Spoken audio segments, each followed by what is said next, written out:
Maverick News, the antivirus program for your mind. And now, the Freedom Reporters.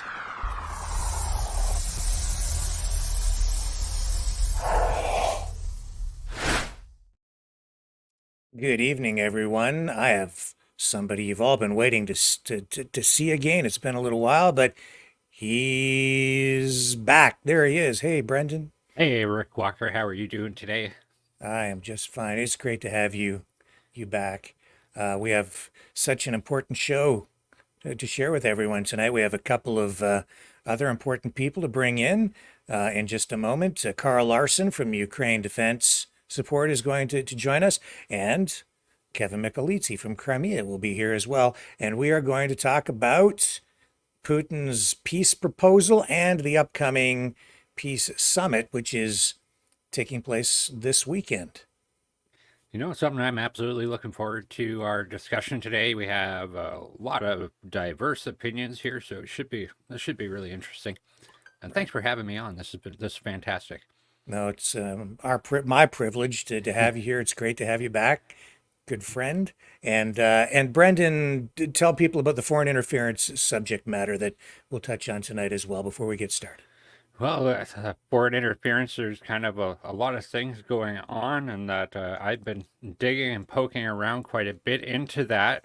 There's a lot of mistrust that we have in our government integrity in the country of Canada, and with the mistrust, it's a dividing thing, and you've said it on the show already that we cannot go into an election in this country without knowing who, what, when, where, and why all of this has happened. And whether that's going to be disclosed at this point, it's not looking very likely. There's very stiff penalties for people who are in the know of this subject matter, where if they were to reveal the details or be a whistleblower, it'd be 14 years in prison maximum. And okay, for a country that about throws nobody in prison, that's quite heavy. Okay. Well, those are the two top stories for tonight. We'll have other news as well, but we're going to bring in our guests on the other side of this, so stay with us. Big show ahead. Greetings, Mavericks and new viewers.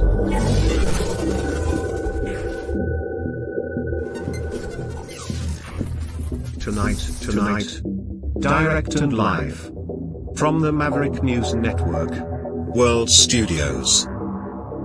This is Maverick News with Rick Walker.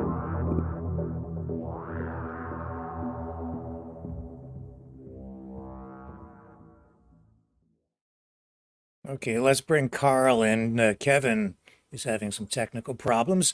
Welcome back, Carl. Great to have you here tonight. Hey, Rick, and hi, Brendan. Glad to be part of the show. Yeah. Good day. You guys are just meeting for the first time, and it's a good time to meet because we're going to be talking for the first time in a while about peace, or maybe possible peace. So I'm excited about that. There's Kevin now. Let's bring him in as well. And I think this is the first time you two guys have met face to face, if I'm not mistaken. Yeah, glad to share the show with you, Kevin. Hey, Carl. Good to see you. Very nice to have you guys together on the program. So where shall we begin? This is a very important discussion because we have two things going on. We have Putin's peace proposal and the peace summit that is happening as well. So, Kevin, let's start with you because I know you've been taking a very close look at what Mr. Putin had to offer. What can you just kind of go over what's in that offer for our audience? Well, essentially, what Putin offered today was a peace plan that he said Russia is willing to sit down and negotiate on starting tomorrow if Ukraine wants to.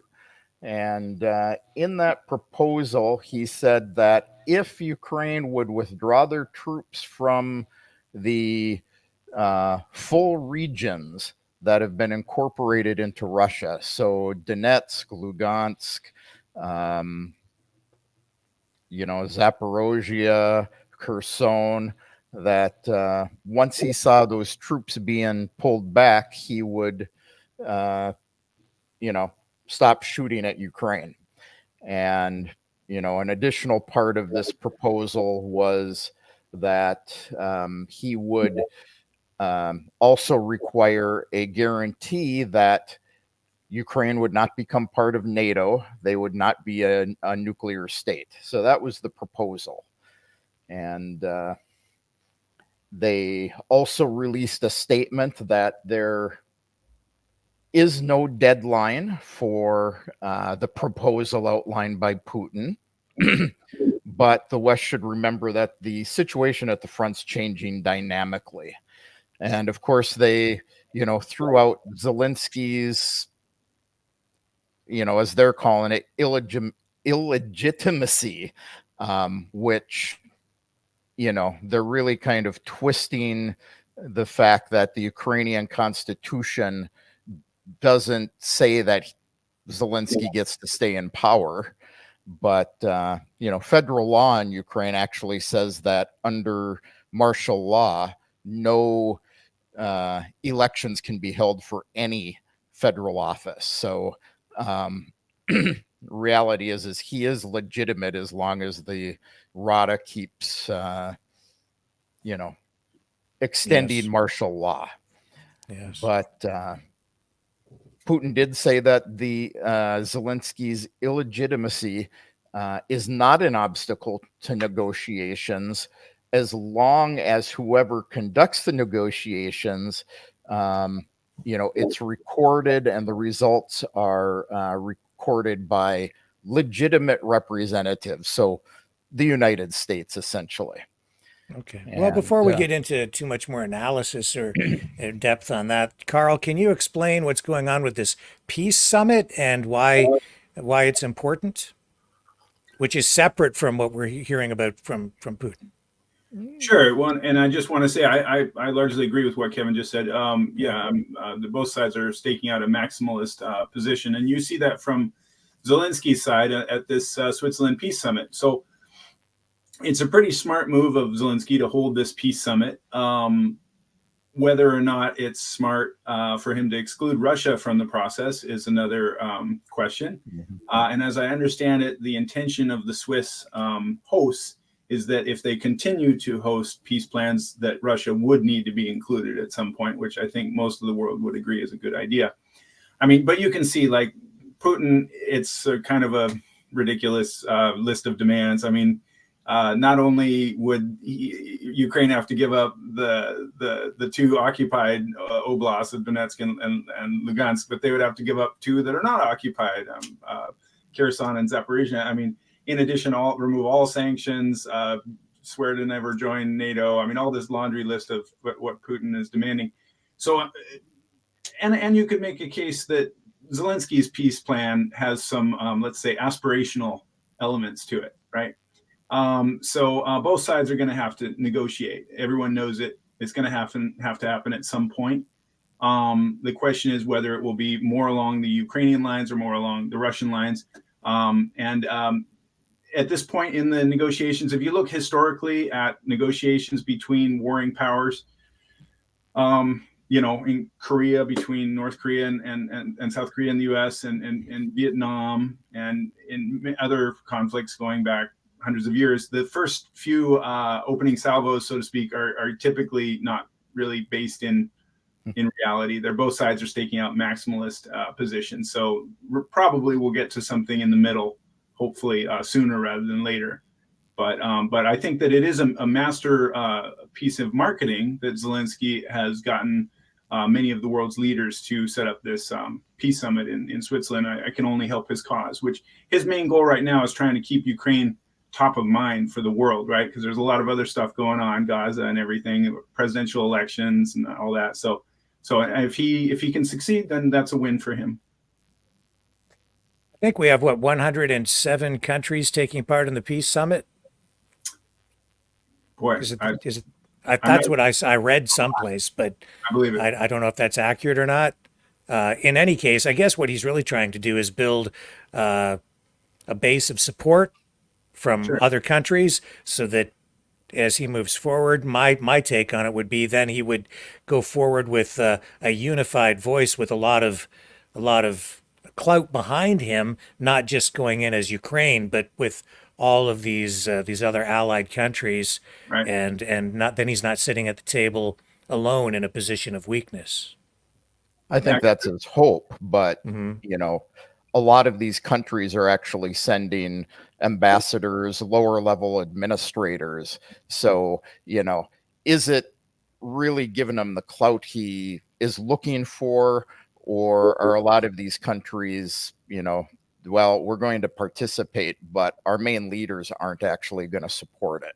So, there's a lot of questionable things going on in there. I did want to say, Carl, that part of Kherson and Zaporozhye are actually occupied. So, they've pushed in up to the Dnieper. So they've got about, 35-40% of those regions, and they have officially said that they belong to Russia at this point. So, well, it would be very unusual for a country in the middle of war to give up a lot of their territory that they control, right? That they still hold, right?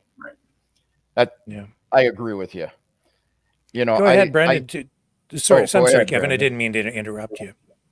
Yeah, so you had mentioned something about Zelensky's peace plan, and that you said that it's very different from Putin's plan.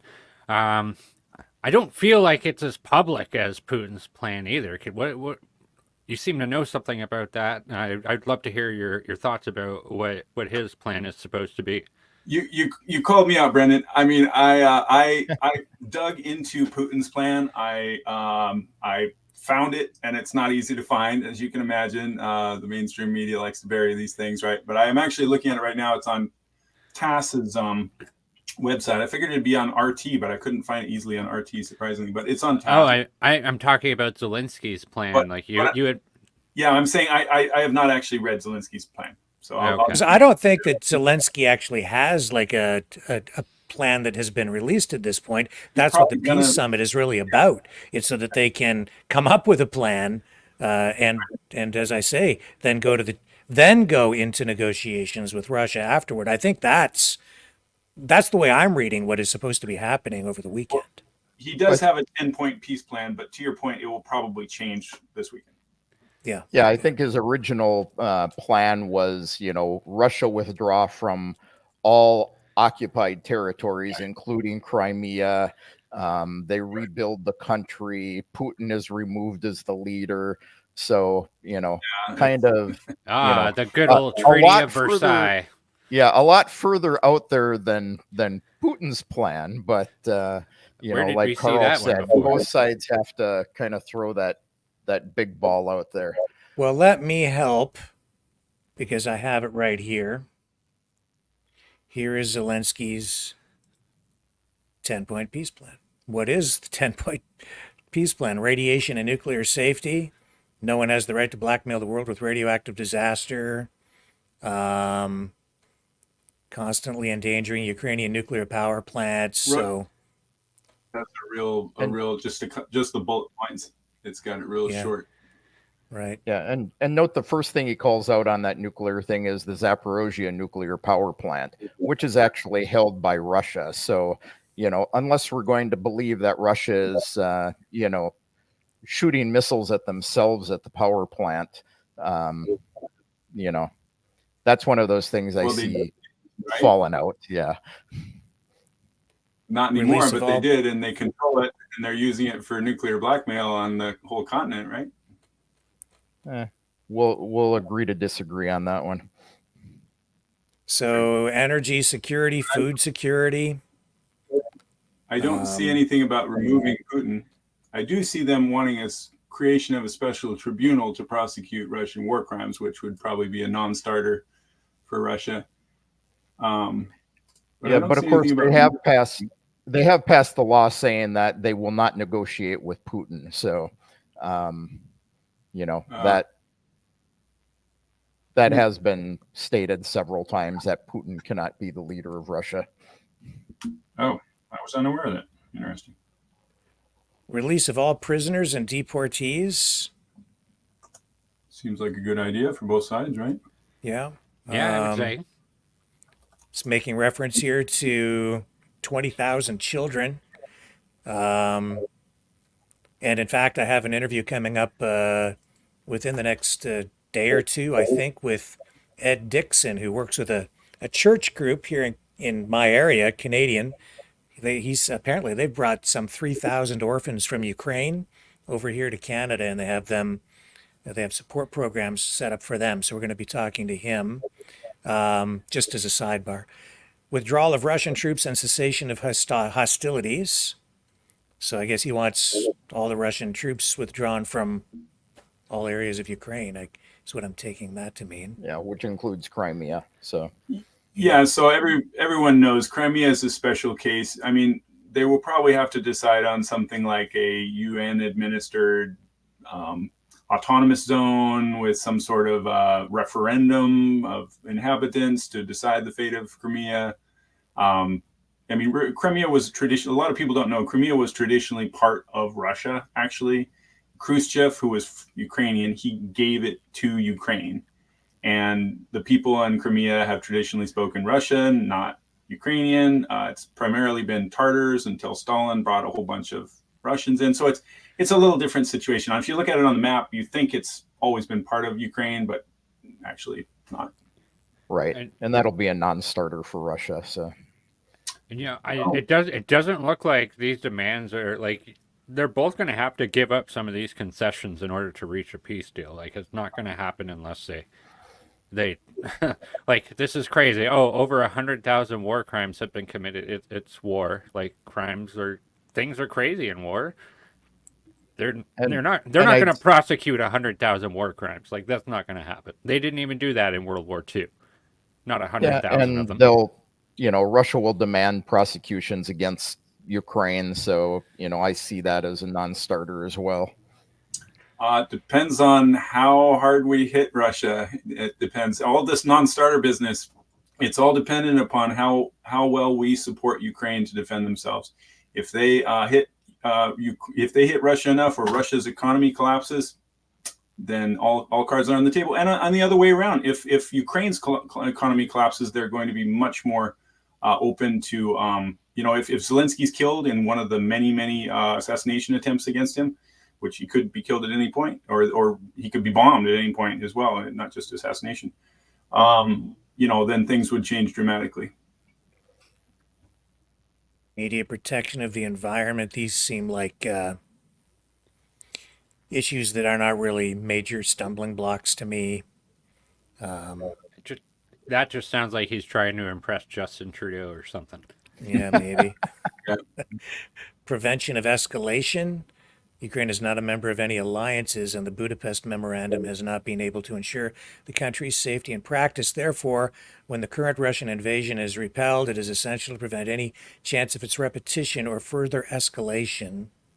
This can only be achieved with proper and effective security guarantees for Ukraine, as well as renewed post-war security architecture in the Euro-Atlantic space that will include Ukraine. So I assume that NATO. Yeah, so 9 and 10 you have to let us into the EU and NATO. Right, and I see a path for them into the EU. NATO, I mean, I imagine you would feel, Kevin, that would be a non-starter.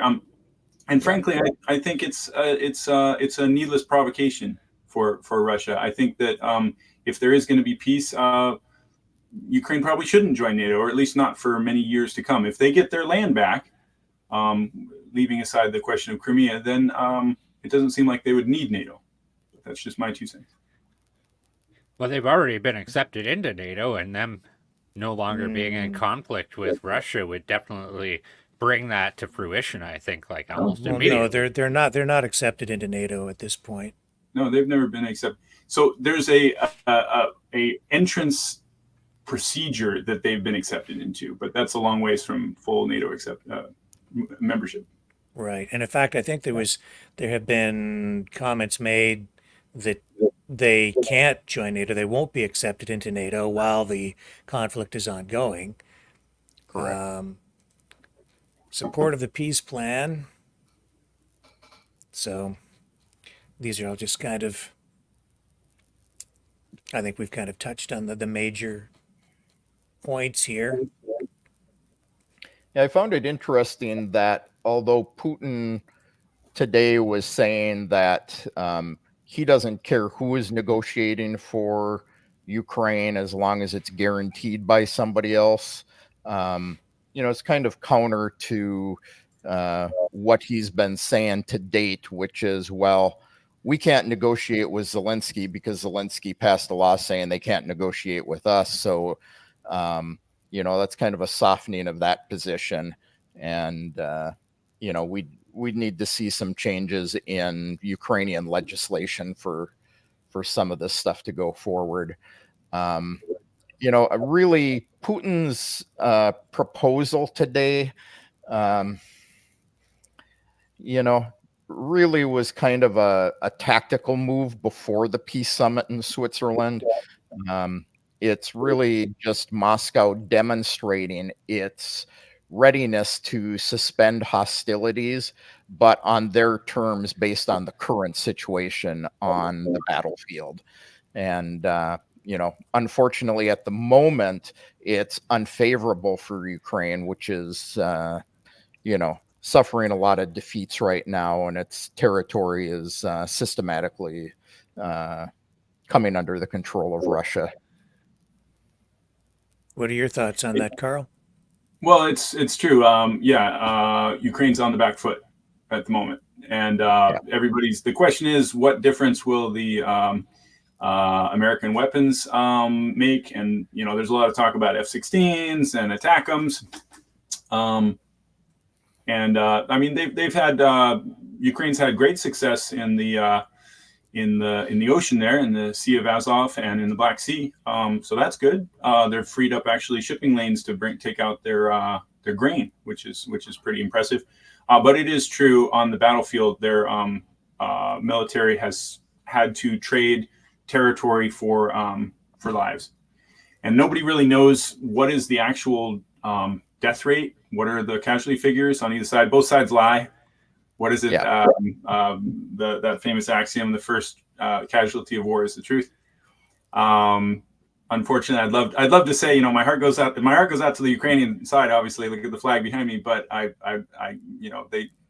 prevaricate just like any country that's at war.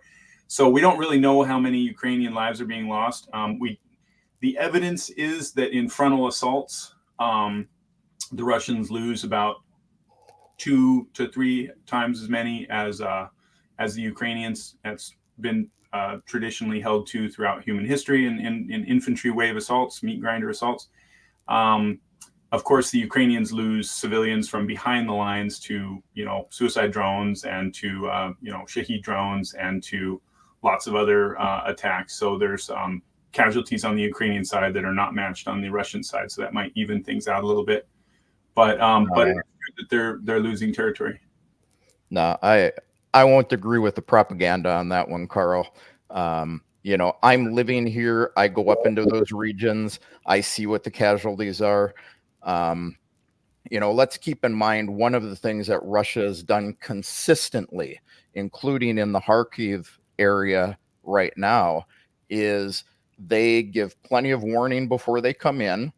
The Ukrainians are actually evacuating civilians out of those areas. Russia makes sure that they're targeting actual military targets. They aren't targeting civilians. Now, do civilians get hurt? Absolutely, on both sides. I'm talking about soldiers, Kevin. I'm talking about places like Castillar no, don't cut me off. You brought up the civilian casualties. You brought up that Russia's losing a lot more soldiers than the Ukrainian side. You were saying 2 to 3 to 1. And then you brought up the civilians are being killed by, loitering drones, things like that. We can say the same thing on both sides. Take a look at Belgorod.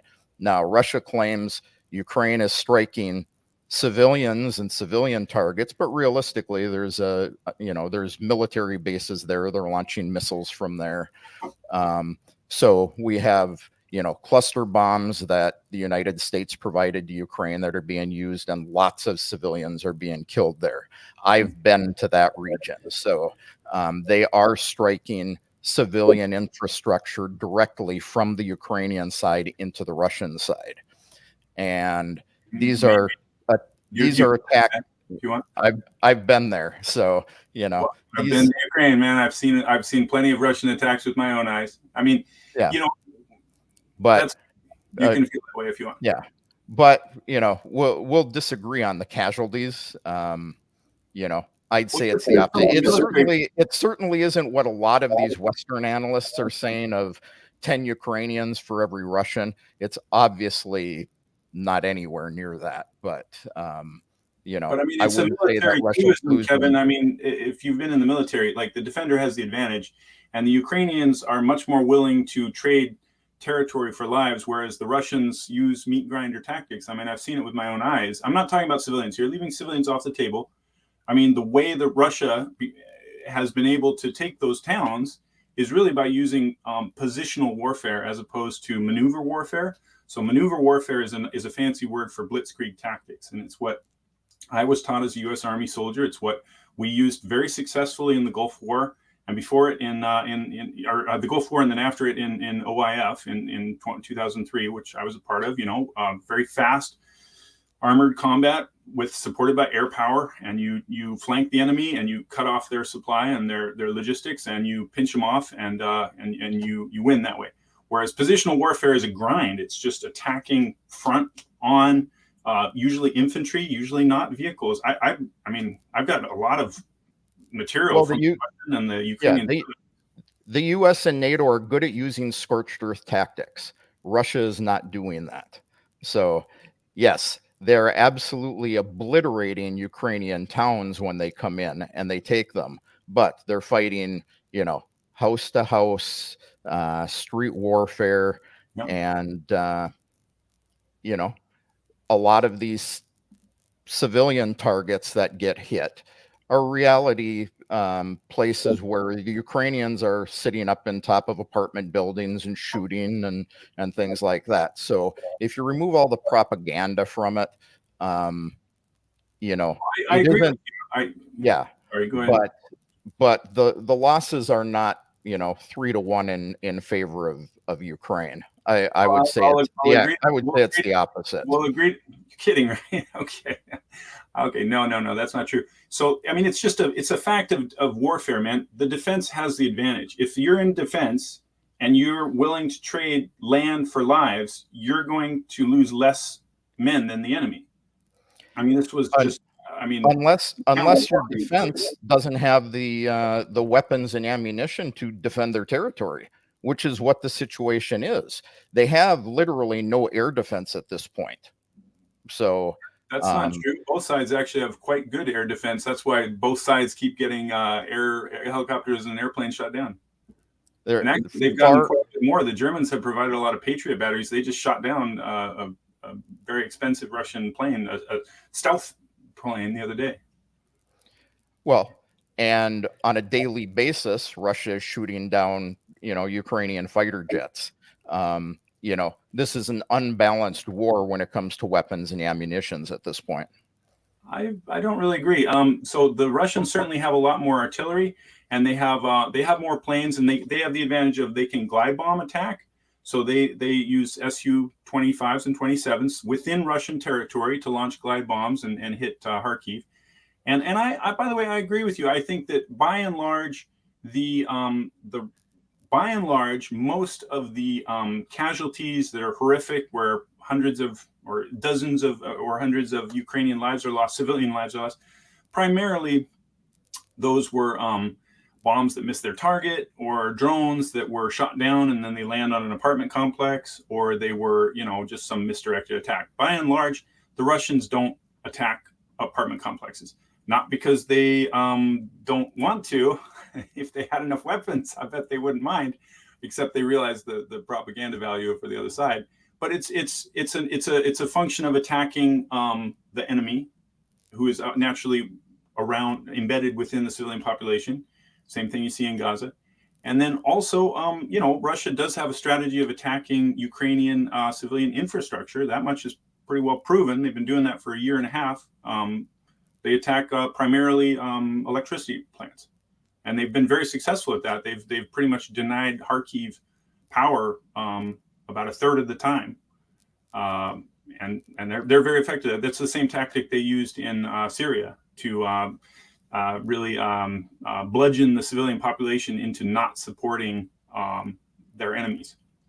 So it works in Kharkiv. But I'm just talking about military, like the defensive tactics. I mean, it's I don't know. I'll try to find a source that you'd believe that the Russians lose a lot more lives than the Ukrainians in frontal meat grinder attacks.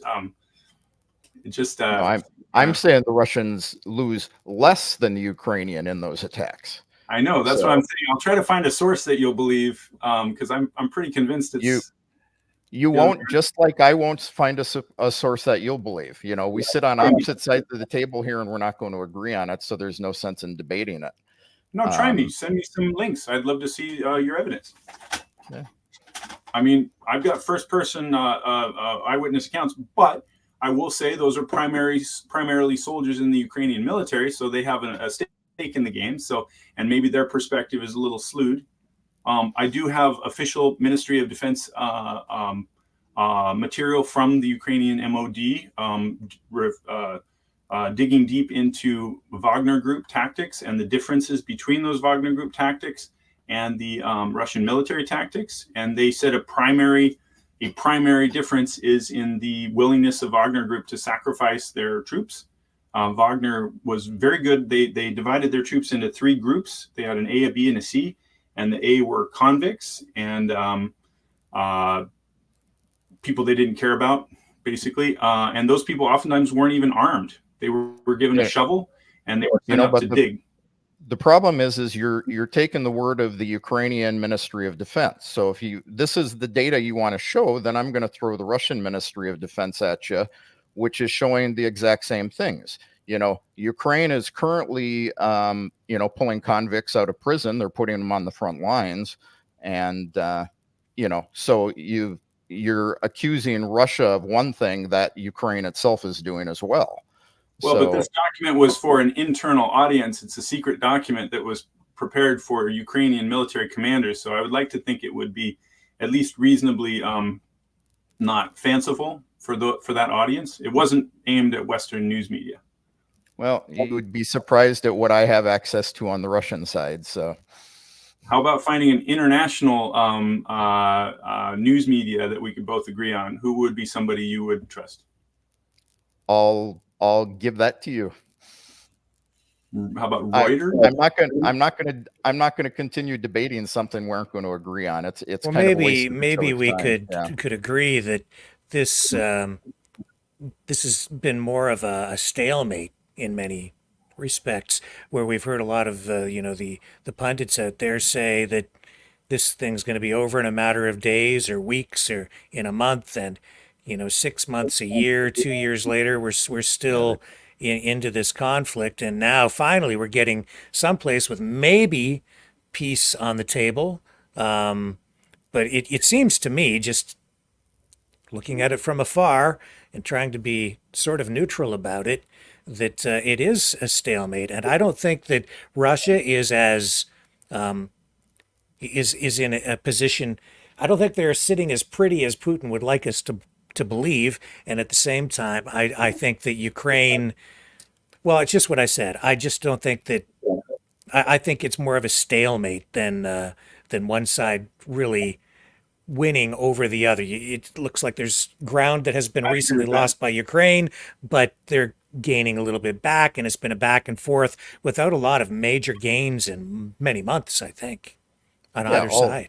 I'll agree with you Well, Russia on is that, Rick. making- I mean, Russia for the last 3-4 months has been making advances, largely because Ukraine's, you know, not had the defensive weapons that they've needed. And that's because But we had the delay in the funding, which was tied to the border security and the and of, Republicans, the MAGA and of course Republicans, right? the promises of Yeah. all the NATO countries were going to send this, and then they don't, and Hmm. things like that. So, So, um, I'll you so know, just you delay the delivery of aid by 6 months, slow those deliveries down for 6 months. That has an impact, and I think we did see impact from that. oh Yeah, yeah, less fair. than E- 1,000 e- even lost.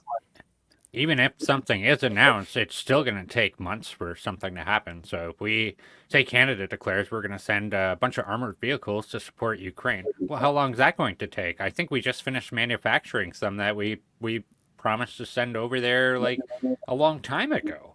Mhm. It takes time, lots yeah, I of mean, the time. stuff being promised right now, they're talking 2025, 2026. So, it really comes down to, can Ukraine hang on that long?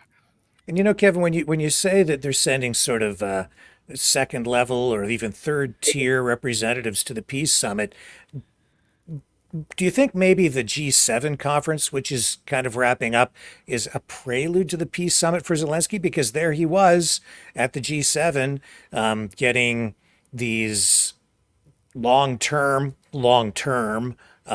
support agreements or assurances from Biden, Japan's, I think some other countries as well, to the tune of billions of dollars. Of course, that's an executive decision, which could be reversed Yeah. if somebody else ends up in the White House. So I don't think that it's really an ironclad guarantee for support over 10 years because it can be changed at any time in the future. But it just seems to me like there was window dressing there, some theater, some PR, some substance to it, sending a message to Russia, but it mostly a prelude to what's coming up over the weekend. Thoughts? Yeah. I mean, the G7, I mean, they've already come out with their statements on this whole, Putin proposal that they will not support it. The allies need to increase arms supplies to Kiev. That was a statement by Lloyd Austin earlier today.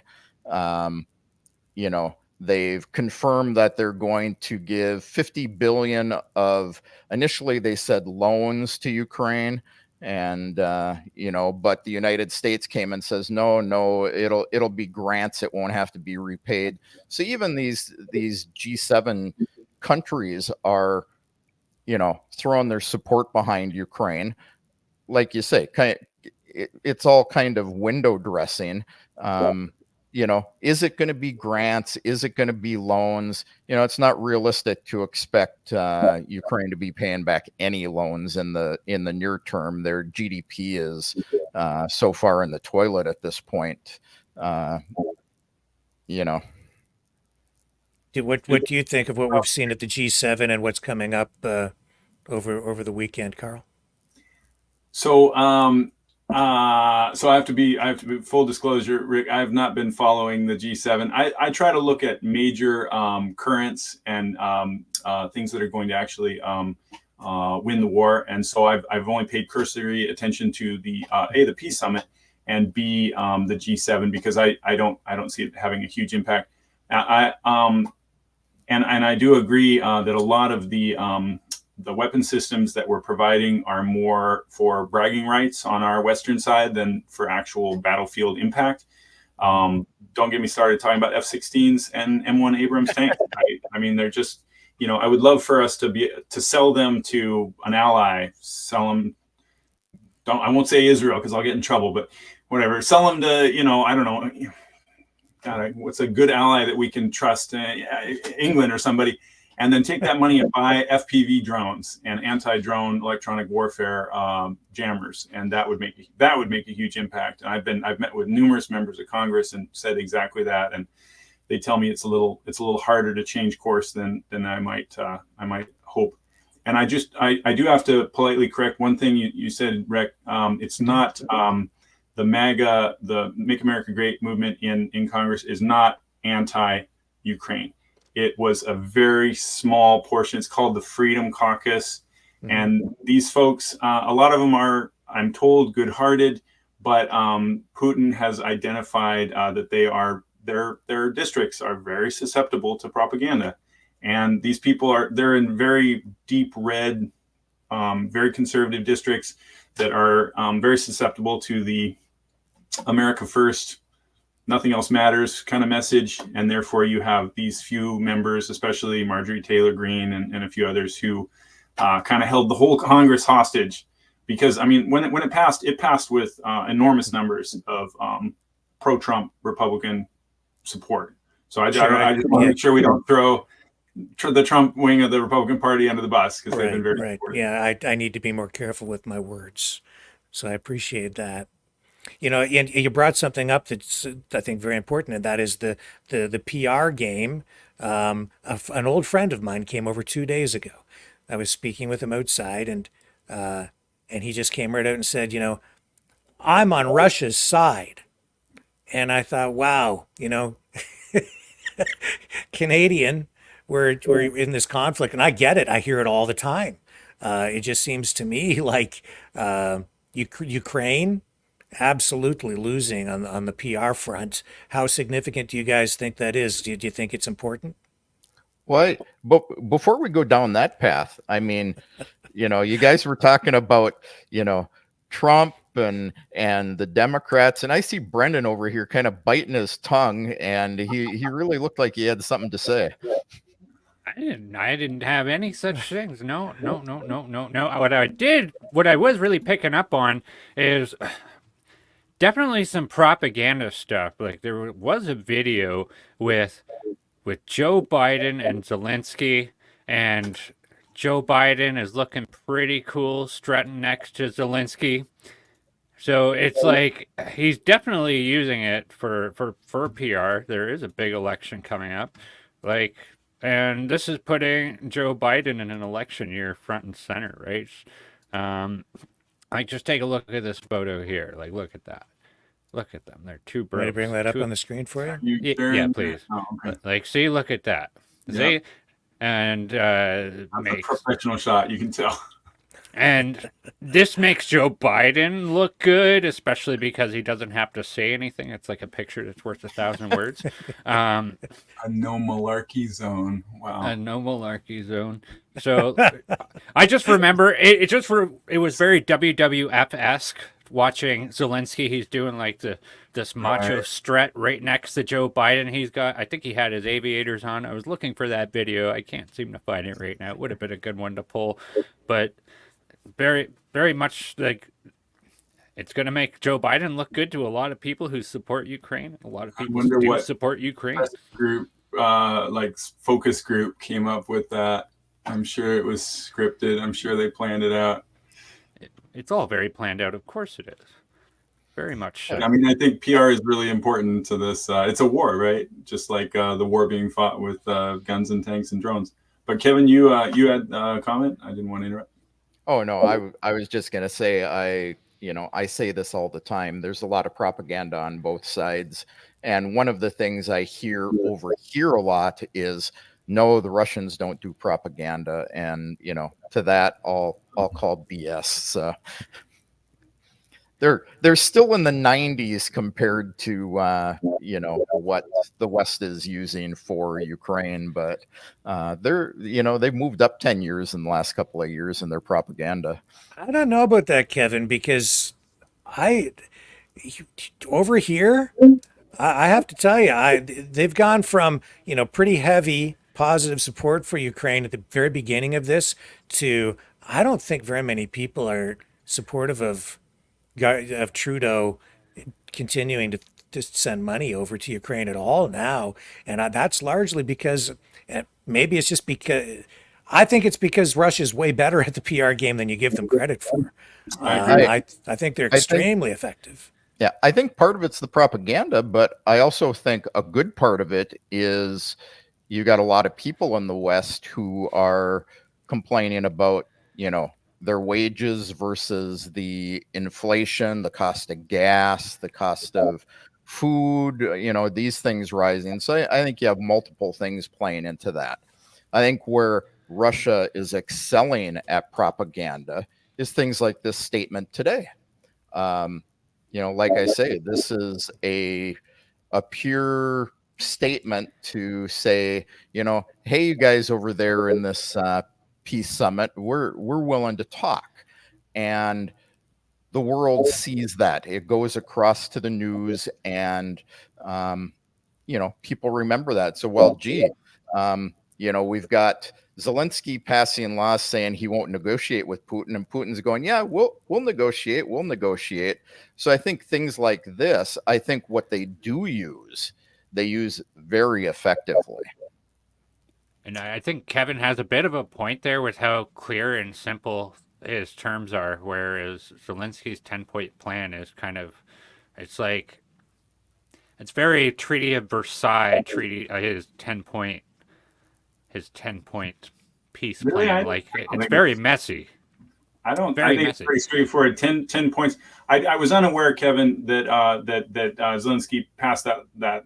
I guess it was an executive order or something. It's not necessarily a law, but he's not going to negotiate with Russia as long as Putin's in power. And I disagree with that. I think that's terrible. It sends the wrong signal.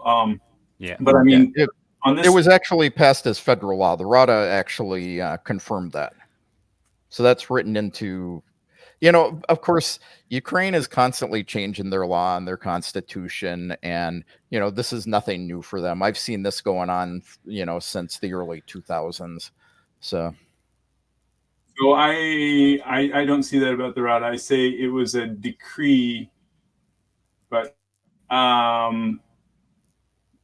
anyway, the fact is, this peace, these dueling peace plans, Ukraine's clearly winning in this regard. I mean, they had, how many did you say, Rick? 100, over 100. I believe 107 countries attending. I don't care if they're sending an ambassador or the president. The fact is they support it because they're sending someone. How many are supporting Putin's peace plan again? Can you remind me? Well, not so let's many. See, we had, Belarus and Venezuela and Cuba? Actually, I could answer that, actually, because the number one criticism about this peace summit is that the BRICS nations aren't attending. China is not attending because they said because Putin is not attending, we're not attending either. And it's leaving a lot of it's leaving a lot of people to wonder how much teeth does this even have, because the people I don't think it matters. I don't think it matters.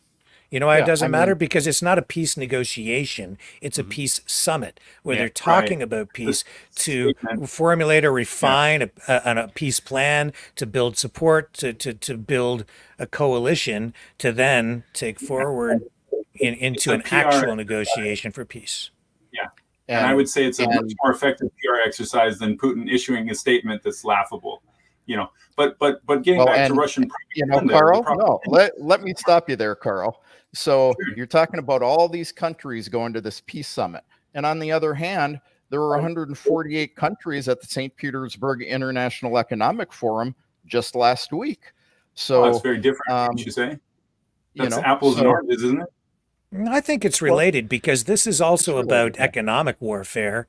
And Kevin, you messaged earlier today and pointed out, which something that a lot of people need to be aware of, is that the U.S. dollar is no longer being used for a number of things, including, I think, stock transactions between these BRICS nations now, right? Can you explain what that's about? What are you seeing over there?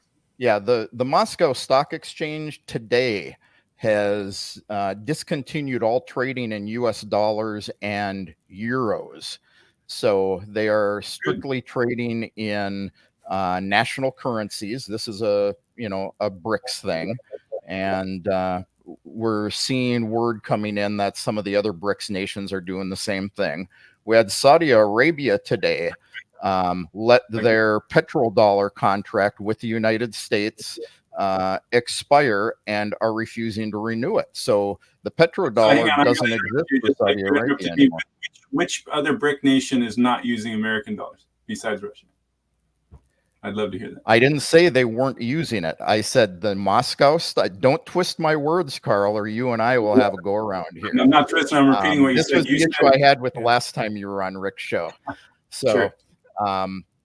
I said the Moscow Stock Exchange is no longer trading in US dollars and euros. And the word coming in is that some of the other BRICS nations are also talking about not trading in the euro and the US dollars. So Okay, has it you said happened something yet? different. No. So don't That put they words weren't in my doing that. mouth. But if they're talking about it, okay, I'm just repeating what you said, man. But that's fine. If You I'll aren't just repeating continue. what I said. You're twisting what I said. Well, we can record it if you like. We have it recorded, actually. Well, it's okay. I mean, I think that we're clarifying things and making sure that we all understand each other clearly, and I think that the larger point is that we have two sides, two groups of countries facing off with each other on an economic front. It's another front in the war. You've got an information warfare battlefront, you have the kinetic warfare, and you have the economic warfare. Am I missing anything? There's probably another one. Information. Besides Russia does it. When Russia does it, okay, they're going to do that. That's fine. If Brazil and China and others stop using the U.S. dollar for anything, but you know, I'm watching the chat go by here, and I'm actually going to play off of what the chat's saying here as well, since Carl doesn't want me to actually bring forth this point that Saudi Arabia has killed the petrodollar today. They have refused to renew that contract. The petrodollar with Saudi Arabia is gone. That means the OPEC nations likely will not be trading in US dollars with anybody but the United States at this point. They're going to national currencies only. So that's a big problem for the United States. And do you think that's related to Ukraine? I think all of it is related. Like Rick says, we're talking propaganda, we're talking economic warfare, we're talking, warfare on many different fronts here. Well, you're making this case, Kevin, that the BRIC nations are standing up against America because of our actions in Ukraine, and I just don't see the evidence. Sorry. Well, the actions in Ukraine, the United States and Western Europe apply sanctions against Russia, and we have all these BRICS nations, right. And we've got 40 some odd BRICS nations now other nations wanting to join BRICS, because they know that the United States uses the US dollar as a reserve currency, as a weapon. And that's all sanctions is a weapon. If they, right. They've been talking about applying sanctions to China. They're talking about applying sanctions to African countries that are either in BRICS or asking to join BRICS. So it's all related. Sure. Well, there was 40 plus countries that stayed neutral during World War II and shamefully didn't take a side then either. And it's unfortunate for them. They have to bear the burden of history. But, fortunately, over 100 countries have agreed to attend this peace summit in Switzerland. And I think that's a real vote for which side they prefer.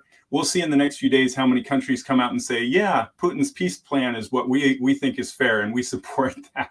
I think you'll find it's a pretty small list. Well, we'll have to wait and see on that front. I think, from my perspective, I think we're in a third world war. It's being fought on all of these fronts, and what's going on in Gaza is just part of it. And we have other wars going on around the world as well. It's not just those two, but to your point, it makes it like a hot and cold war at the same time. We might go down in history. Might go down in history as like the fire and ice war. It's like really is what it is.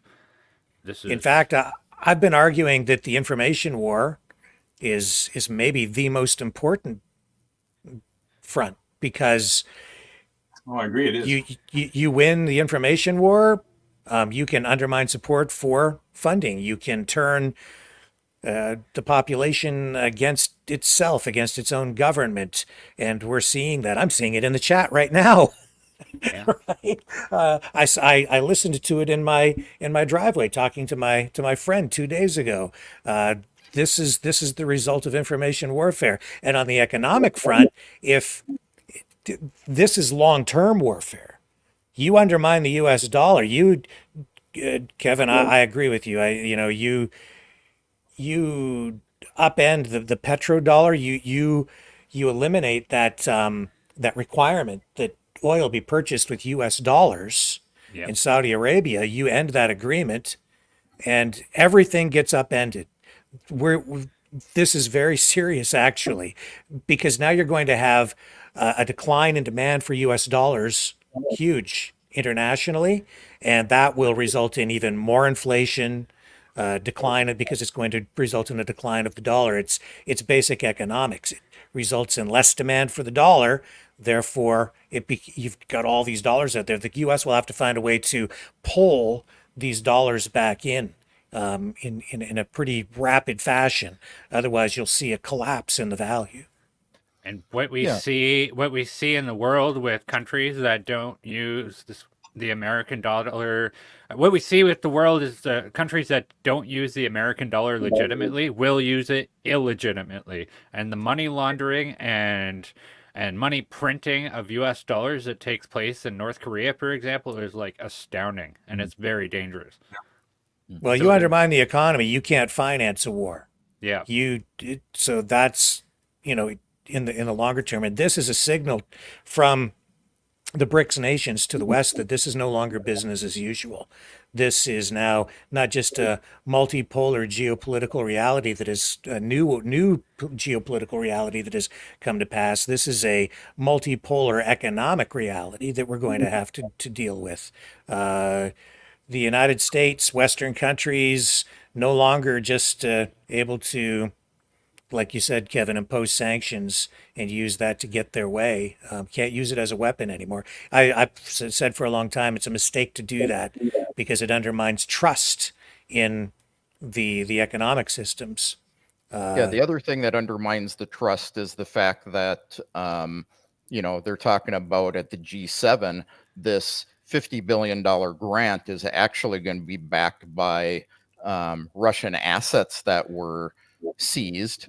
And, other countries are looking at this too, when are they going to start seizing our assets that are held in that reserve currency? And my answer to that would be the next time a dictator is worried about having his assets seized because of invading his neighbor, I'm happy with him keeping his money and not putting it into American or European banks. So you're saying you prefer Biden doesn't put money into an American bank? Biden? I found some web results. I can show them You if shut, you ask again. yeah, you shut up, Siri. See, Siri's agreeing with me. Serious. Carl, the look on your face, and I'm not going to get into this with you, but I'm going to call you on it. You can call Putin a dictator. He's more democratically elected than the U.S. president is. And if you go down,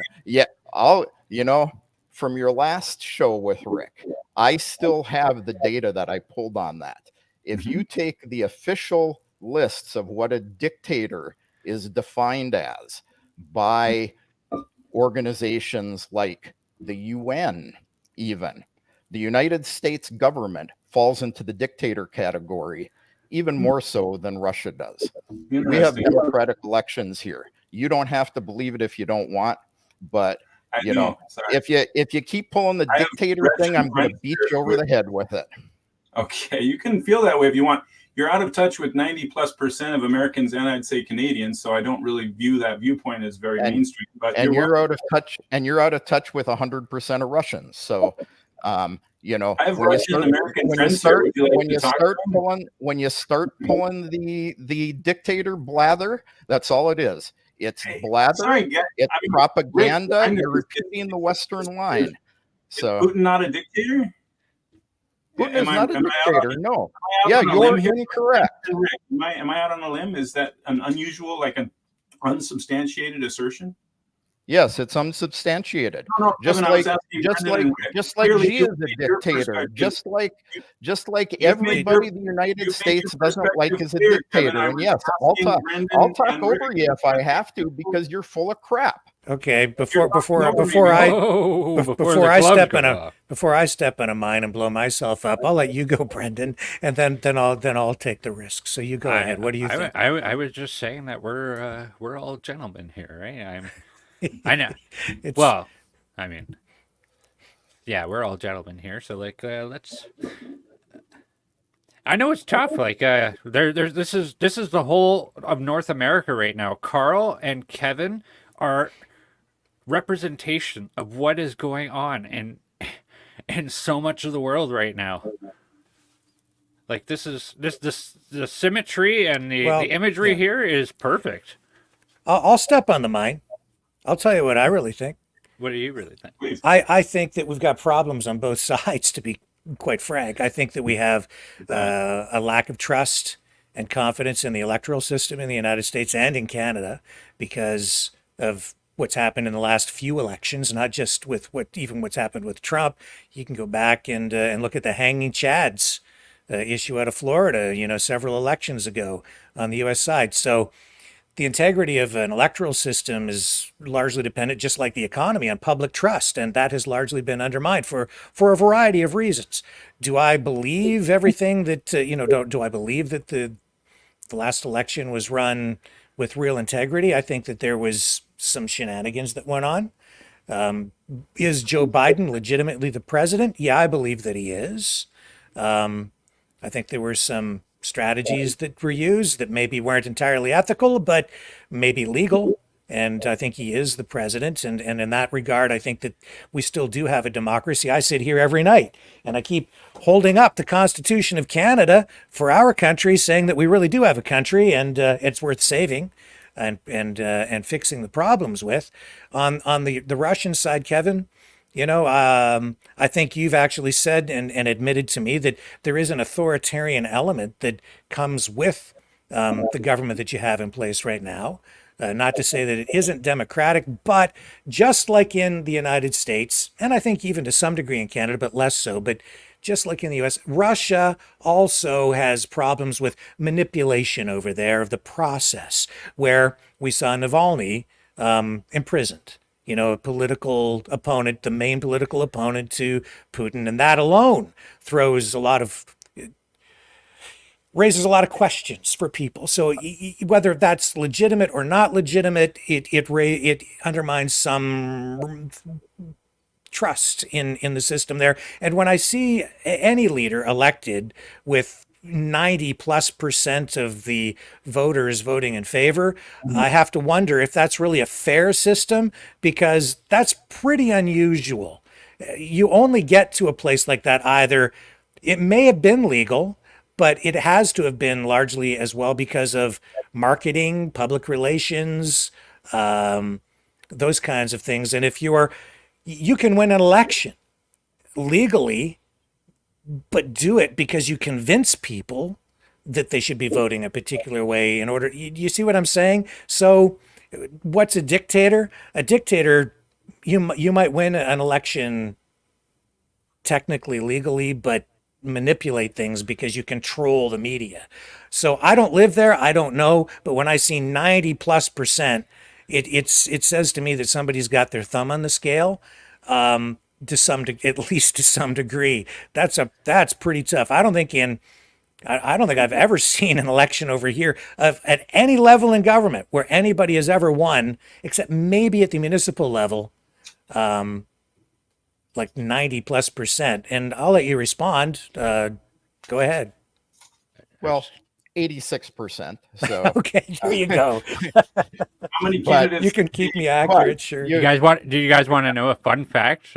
North Korea also has elections. Did you guys know that? Right. So does China. Yeah. yeah.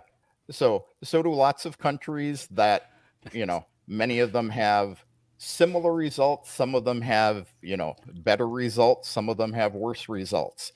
Yeah, I've said that Russia has a heavy dose of authoritarianism in their government, but it is what was required after the collapse of the Soviet Union to get this country back on even footing, getting people to living, decent lives, improving their economy. So this is the kind of leader that Russians, Soviets have historically had, and what they needed. If they had come in like happened with Ukraine, and they said, "Well, gee, okay, we're going to do everything like the United States. We're going to be a democracy," and that has failed miserably for Ukraine. And has for years. When I met my Carl, don't even open your mouth yet, because I'm going to answer you before you even open your mouth. When I met my wife, Viktor Yushchenko was running for president. They had 3 elections because Western observers claimed that the first 2 were not legal. There were problems, that there was this So you'd recommend interference by the authoritarianism West. instead? Let me finish. Even the chat is telling you that you have to learn to keep your mouth shut and listen to No, the chat. sorry. When you spout propaganda, I'm going to interrupt, just like you do. I'm not giving you propaganda. You aren't letting me tell an actual story. So this election occurred 3 times. And as what happened is, by the 3rd time, people were tired of voting and they quit voting. Ukrainian people at that time, in the late 90s, did not support who was elected president. And the general consensus in Ukraine, I was there, was that it was a Western pushed election of a Western backed president. So this is, That's an argument for fixing the system, not retreating to authoritarianism like the Russians have. Russia never retreated to authoritarianism. They You're had okay. No, they had authoritarianism from day one, a certain amount of it, and it's what they needed, and is what Ukraine needed at the time. And this is what Ukrainians that went through the breakup of the Soviet Union will tell you, is that people did not need all of this freedom thrown at them. They did not know how to make those choices because they had been living under the Soviet Union for so long that they needed some authoritarianism to Provide stability. I've heard this right. before. They had to have And- bread before they could vote. To Kevin's point, after the collapse of the Soviet Union, there was lots of corruption occurring in Russia. And it does take somebody like Vladimir Putin to come in and say, well, I'm going to fill the power vacuum that's here, because otherwise it was the mob that had it. Right. You Or the guys know, oligarchs. do you guys know Bert Kreischer? You guys heard of the comedian? He tells a funny story. I am the machine. He drinks a lot of vodka with Russian mobsters. Well, anyway, this guy went to Russia. And the whole story is about how he gets in with the Russian mob on this college trip where they took a field trip there. And so the whole thing is that these people were fully in control of everything. And the college class had to bribe the Russian mob and have Russian mob attendees with them. And so it's a great story. I suggest you look at it. He's hilarious. I've heard it. It's on YouTube. Yeah. So anyway, that's what Russia was dealing with. And I think in a kind of a way that's also highlighted in the Arnold Schwarzenegger movie. What was that called? Red something? Kevin, you probably Red Dawn? No, not Red Dawn. Red Sonja or Red? Oh God, I know the one. Shit. I don't remember. There's so many. Red Scarlet. No, like there is an Arnold Schwarzenegger movie where he plays a Russian cop. And the whole thing. I know. Yeah, I think it's Red Heat. Red Heat. Oh yes, my God. That's what it is. Yeah, but that's just, there was so much corruption in the country after everything fell.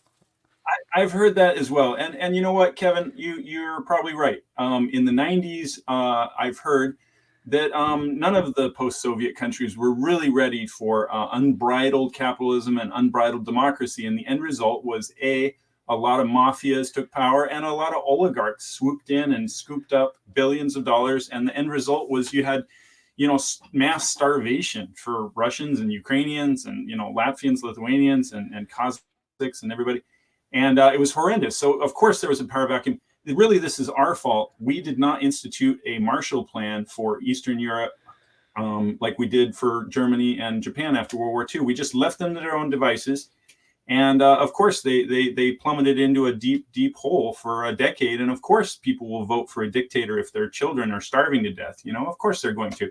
And I've heard that Putin actually was a pretty benevolent president. He was officially elected. He was properly elected, democratically elected, at least for the first few times. But we'll agree to disagree, Kevin. I'm just going to agree with the vast majority of political scientists, news media, and countries and people around the world who say that today he's a dictator. So, well, we'll agree to disagree, because also we have a lot of those same guys saying that, U.S. government is an authoritarian government, and Biden fits those same, check marks for being a dictator. So, we have what's going on with Trump. You have to agree that all these charges against Trump are obviously not only twisted a bit by the media, but is, a witch hunt by the Biden administration. Are some of the charges correct? More than likely, yes. But are they charges that would have been taken out against other people and had them held accountable for them? Aren't they throwing not Hunter Biden right now as we speak? Well, yeah, but how is that negatively affecting Joe Biden right now? I think it's really going to affect not nearly as much as putting Trump out in front of the media saying, "Look, this guy is guilty, and we're gonna, But that's because Joe Biden did not pay off a porn star, and Trump's so stupid. All he had to have done is paid with his own money instead of paying out of campaign funds. He paid out of his campaign funds. If he just paid out of his own money, he could have done that privately, and it never would have gone anywhere. He took campaign finance funds. He does this. He shoots himself in the foot. It's so stupid. And if he just not done that, and then had this complicated arrangement with what's his face, Cohen, his lawyer, and then of course made an enemy of Cohen. So then Cohen wants to go and testify against him. Then none of this would have happened. Hey, are the media making? If we also said that Joe Biden, when he was in Ukraine back in 2014, helping overthrow a democratically elected government to put a pro-Western government in place, putting his son in charge of the oil company and having money funneled from the oil company through his son into the Biden family. But is anyone prosecuting Joe Biden over this? Well, they're prosecuting him in the media, and rightfully so. I think there's a lot of real I agree with you, Kevin. That's highly problematic. I don't know about the pushing a coup. There's lots of different opinions on that. What was the majority opinion of the average Ukrainian people and all that. But I will say the whole Burisma thing with Hunter Biden is horrible and a huge mistake on Joe Biden's part. I don't care how much you love your son. You don't put your son into a board where he's obviously just collecting money, and then you have this clear conflict of interest with this country that is very geopolitically important. Even back in 2014, there was a lot going on. It was a terrible. My point is, why aren't they prosecuting Biden for this? The prosecution of Trump is solely to help Biden get reelected. What law? Well, they determined with President Biden that he is unprosecuted. He can't be prosecuted because the jury of his peers would view him as a sympathetic old man with mental health problems, i.e., dementia. Absolutely. So, So who actually runs the U.S. government then? This democratically elected, non-dictatorship, government. Well, it would be his advisors, I'm sure, make a lot of decisions for him. But I mean, the fact is, he didn't break a law by doing that. It was unethical. It was gross. It was dark money. He shouldn't have done it.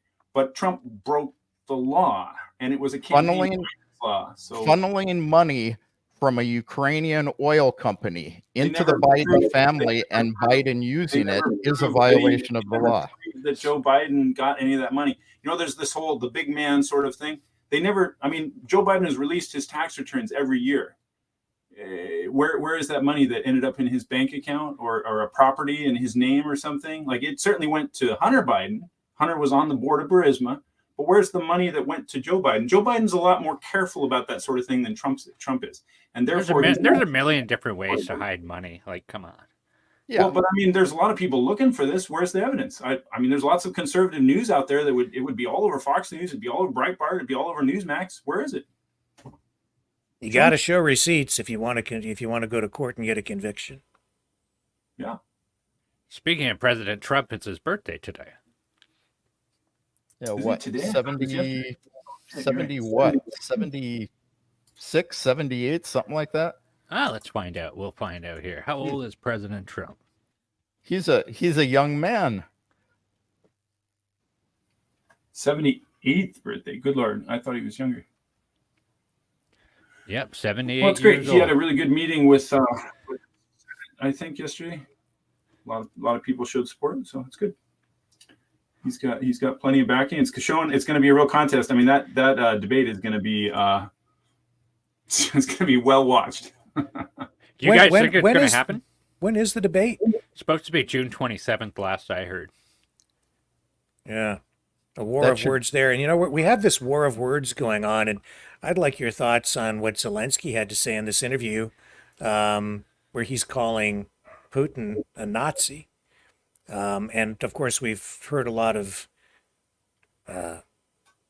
allegations from the other side, from the Russian side, that Ukraine is full of Nazis. We want denazification. I don't even know what that exactly means or what that would look like. Did you guys see the comments that Zelensky made today in response to the Putin peace proposal? No? Yeah, I did. I read it. Well, here, I can bring it up since I don't think Carl had an opportunity to see it. So let me run it, and then I'll get you guys to comment on it.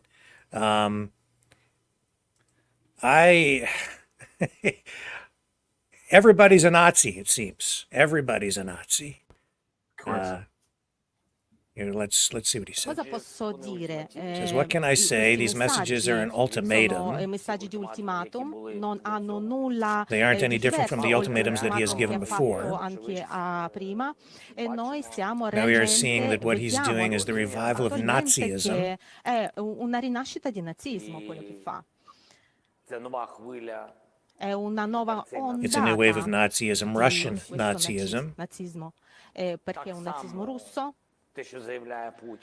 Tutto quello che Putin dichiara wants us to give up Putin, part of our occupied lui vuole che territories. noi ridiamo una parte dei nostri territori che è occupati, ma anche vuole quelli non occupati. And also the ones Questa that are cosa not che faceva occupied Hitler, yet. It's the same quando as lui when Hitler diceva che said, datemi una parte give di me a Cecoslovacchia, part of finisce Czechoslovakia tutto qui, and it ma will no, end here. sono le bugie, But le no, it's a bugie lie. It's a storiche. historical lie. Dopodiché c'è stata la Polonia, And then there was datemi una parte Poland della and the Polonia, occupation of the dopodiché whole c'è stata territory l'occupazione of di Europe. tutta Europa, e perché oggi Today he's talking parla about di four 4 regions. Before it regioni. had been only Prima two, parlava di Crimea Crimea e and Donbass, Donbass. perché io I ritengo che believe that questo this nazismo è già Nazism has already arrivato come in the face e of Putin. adesso ha questo volto di Putin.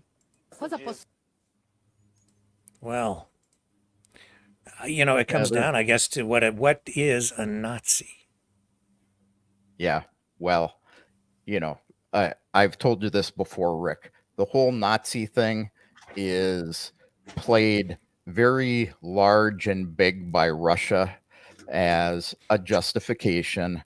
You know, I know an awful lot of people in Ukraine, and I would say I know I'd say I know none that are actually Nazis, but are there some? Yeah. Are there some in the US? Yeah. Obviously, it's a Nazi country.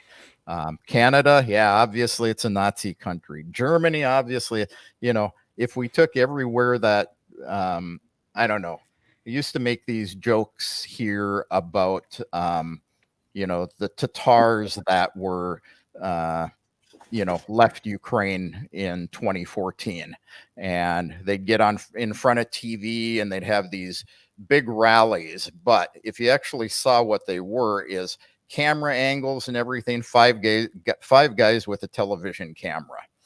And that's what this whole Nazi thing is, 5 Nazis makes the whole country a Nazi country. So that's pure propaganda on Russia's side. I think it's dumb, and it's the same as when people throw around the word genocide for everything. It's a genocide here, it's a genocide there. Or dictator. A dictator. Yeah, I know. Dictator should only be used for when people really are dictators. It's very true. Yeah, this is an absolute shame what we've done with these words like racism, words like Nazi. These things used to mean something. They don't mean anything anymore. They don't mean anything at all. And it makes me sick. Yeah, I mean, I agree with what he made the historical parallel with, Czechoslovakia. I mean, appeasement didn't work in 1939. It won't work now. But the Nazi thing, I mean, I have a lot of nasty things to say about Vladimir Putin, right? But I'm not going to call him a Nazi. He's an avowed white supremacist. He doesn't have a national fascist system of instituting white and identifying a scapegoat minority to send into concentration camps en masse. I mean, it's ridiculous. So Zelensky shouldn't have used that term. Well, oddly enough, the Oxford definition is a Nazi is a member of the far-right National Socialist German Workers' Party. That's it. That's the diction. So that basically, said, I have seen though pro-Palestinian demonstrators walking around with swastikas, which is something I never thought I would see in Canada, but I've seen it just in the past week here. In Canada, not in Gaza? In Canada. Isn't there laws about that in Canada? Oh, yeah. No. Oh, yeah. Oh, yeah. Yes, Okay. yes, there are. There are hate Yeah. speech, hate laws, hate crimes. Where is Joseph to defend that those aren't actually Nazi symbols? Call him up to come on, Rick. Well, no. He was quite, Kevin, he was actually quite accurate in what he was saying. What was on those buildings was accurate. Okay, no, it's the swastika has been used. It was used long before Nazi Germany used it. Hindus, it's many different cultures have used it. But that being said, I don't support the use of it. I understand what he was saying. I don't like even going down that path because it creates this pseudo justification for the use of it for political reasons, which is why, I don't even want to talk about it right now because I'm going to draw attention to people who are using it in an improper way, cloaking their true intentions in history. And abusing it and perverting it. So I don't even really want to talk about it that much. But no, Joseph was quite correct in the way that he asserted himself on that subject that night. So I have to say that I think you're being a little bit harsh, just a little bit. Well, actually, I was being serious. You should call him and have him come on because he can actually defend that. So I wasn't being harsh. I actually support what he was saying. We can say the same thing about, all the claims of the right sector using the what is it, the Black Sun flag. Well, obviously they're Nazis, but that was red from long before then as well. Yeah. But he wasn't defending anybody using it. He was pointing out the historical uses in the past, which is that's all he was doing. He's saying in Detroit you could find swastikas on buildings, and he explained why. That's all he ever did. But anyway, we digress. I think we agree, Rick. I think so. Let's stop fighting about agreeing.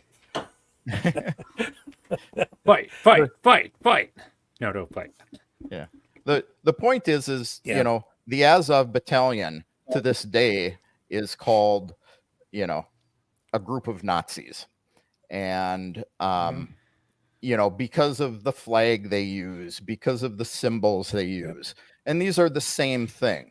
they're symbols that were there long before they were ever used by Germany, the SS, guys like that. So I'm actually really interested in your perspective on Azov, Kevin. I'm really interested. So we get approached. My group here in Seattle, we've raised over $500,000. We've sent a lot of night vision drones and vehicles and medical supplies and all that. And we occasionally get approached by members of Azov or 3rd Battalion. 3rd Assault Battalion is like a rebranded unit that has a lot of Azov personnel. And it doesn't have Azov in the title, but it still has their emblem. And their emblem, can you call up their emblem, Rick? You can just type in 3rd Assault Battalion, or you can type in Azov. It's just, it looks really, really swastika-ish. So, yeah, and so far we don't support them, but I'm just curious, what's your opinion, Kevin? Like, are they legit or are they full of Nazis? Because I honestly don't know. that's a hard one to say. You know, if you listen to the Department of Defense, they've reformed. They say, you know, they were, this is the black sun. Same thing that they have on the flag, other than a little different colors. So, you know, they originated back as a neo-Nazi group. I even hate to use the term neo-Nazi group. They were, you know, based on the OUN out of Western Ukraine. They were, you know, definitely white supremacists. They were, you know, they had all the markings of, you know, like I said, I don't want to use the term, you know, Nazi group, but, you know, not a very nice bunch of guys. They've now been pulled in a year and a half ago under the National Guard. Right. And a lot of these guys have been pulled out. They're, you know, not supposedly, if you listen to the US and how they've evaluated them under whatever that law is, they evaluate them on, no longer an organization that supports terror tactics. But, you know, how much of that is actually changing their views over a period of 3 or 4 years, you know, 6 years, 7 years, versus downplaying it and having talks with guys saying, you know, look, you can't be so blatant about the things like this. I can't speak to this directly. I can speak to the fact that back before this conflict started in 2022, there were actually some of these guys going around and they would threaten or even beat civilians on the street for speaking Russian. Now, I still hear all the time over here that this still goes on. And, you know, same thing as these are the same guys who are going out as the, you know, the draft commissioners and beating guys on the streets and things. Do these things happen? Yes, they do. But I know an awful lot of Russian speakers in Ukraine. Now, do they speak Russian on the street? No. Do they speak Russian in their homes? Absolutely. So as far as Azov goes, I think they've tamed the rhetoric down considerably. You know, should they be getting weapons or not? I really don't see them at this point being much different than, you know, the Wagner group. Yeah, we just That's saw within basically- days the ban lifted on giving weapons Yeah. to the Azov battalion. Yep. Sorry, Carl, I didn't mean to interrupt you. No, I was just going to say that's basically the conclusion we came to, which is that they have, you know, understood that their reputation is hurting them, and therefore they're rebranding. And you can see that. I mean, they have this new unit called 3rd Assault Battalion. And I'm told that both Azov and 3rd Assault Battalion are some of the hardest fighting within Ukraine, and have a lot of respect from the Ukrainian civilian and the military establishment. But we're going to keep them at arm's distance just because of that past association.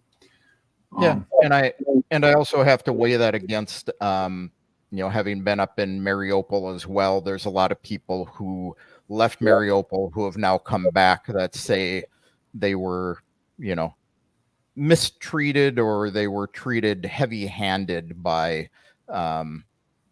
this battalion. So, I think they're making progress.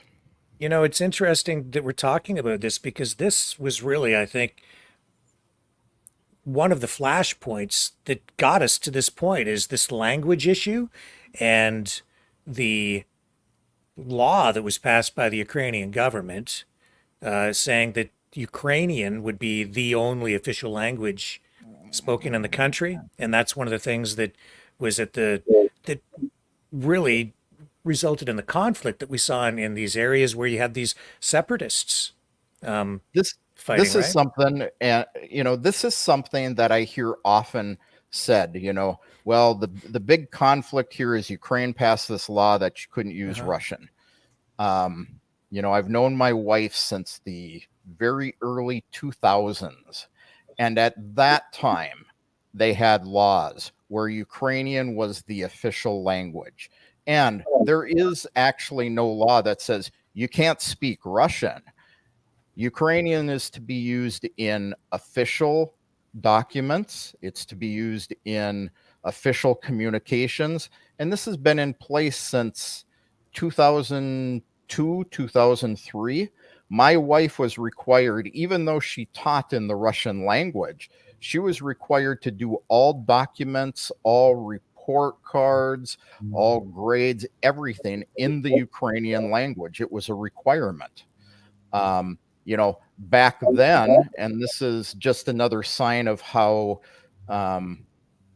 democracy was working for them at that time in the early 2000s, they actually had candidates who would come in and they were told who they would vote for.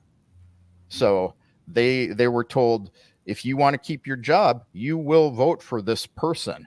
So it's a patronage system. It's very yeah, common. this stuff has been going on for a long time. This is nothing new.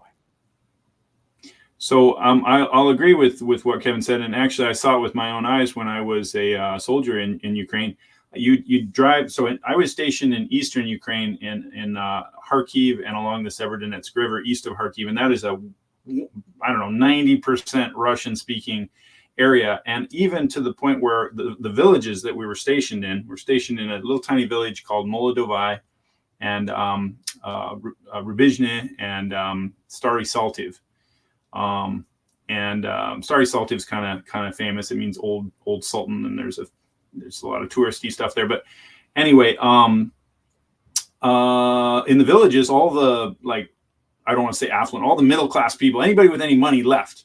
And the people who were left were the people who never got past high school. And a lot of them didn't speak Ukrainian. They just spoke Russian.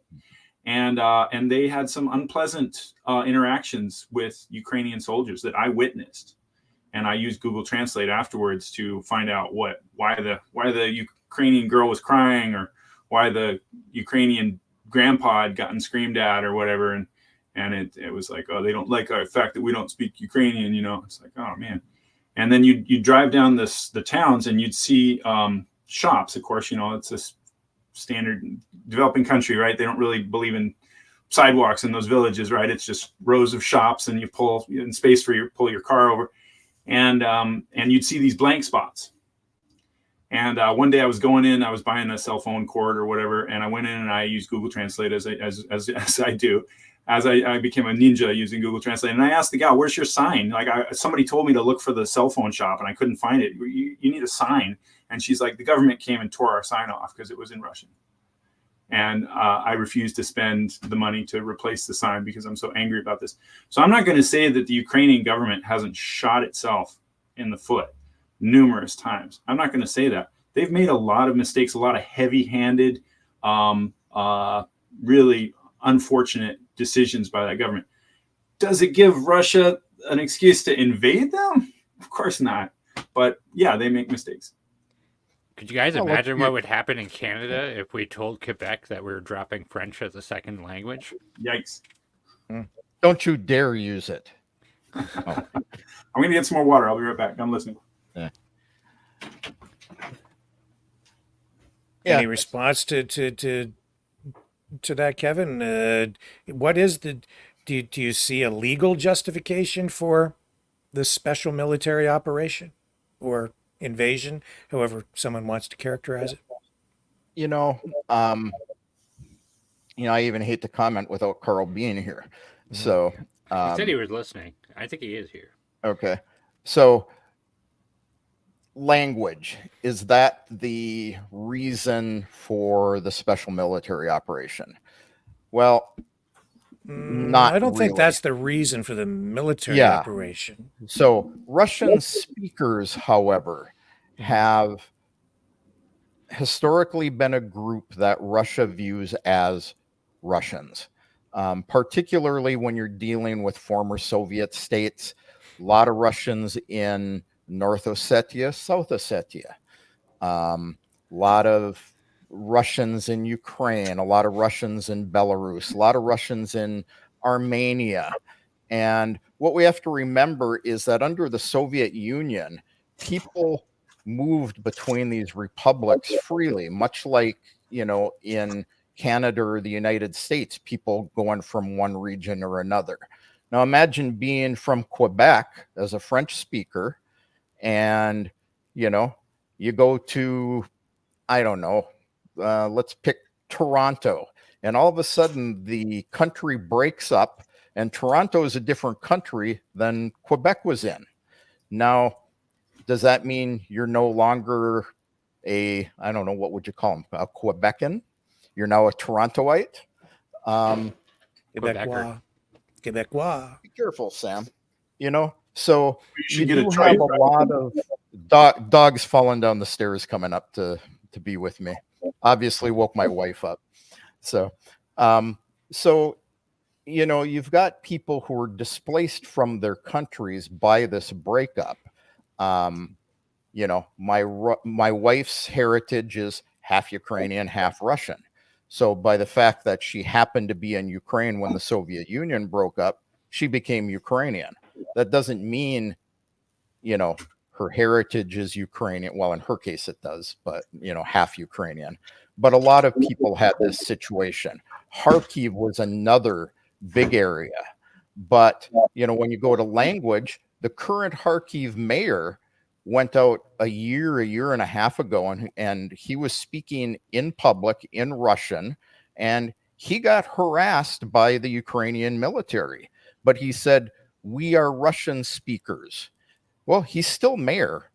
So, a lot of it comes down to Russia feeling the right to protect historic Russians. Do I see that as a justification? Not really. They have programs for former Russian citizens, to be able to immigrate back to Russia. It's supposed to be easy, but actually our experience here is they have a much harder time, returning to Russia than, foreigners like I do have, coming here. I think the real big thing behind it was the security blanket of Ukraine not becoming part of NATO.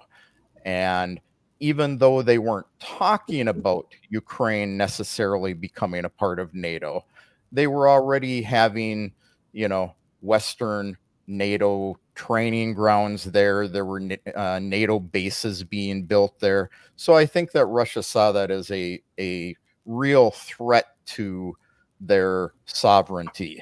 A lot of it being the influence over Ukraine as well.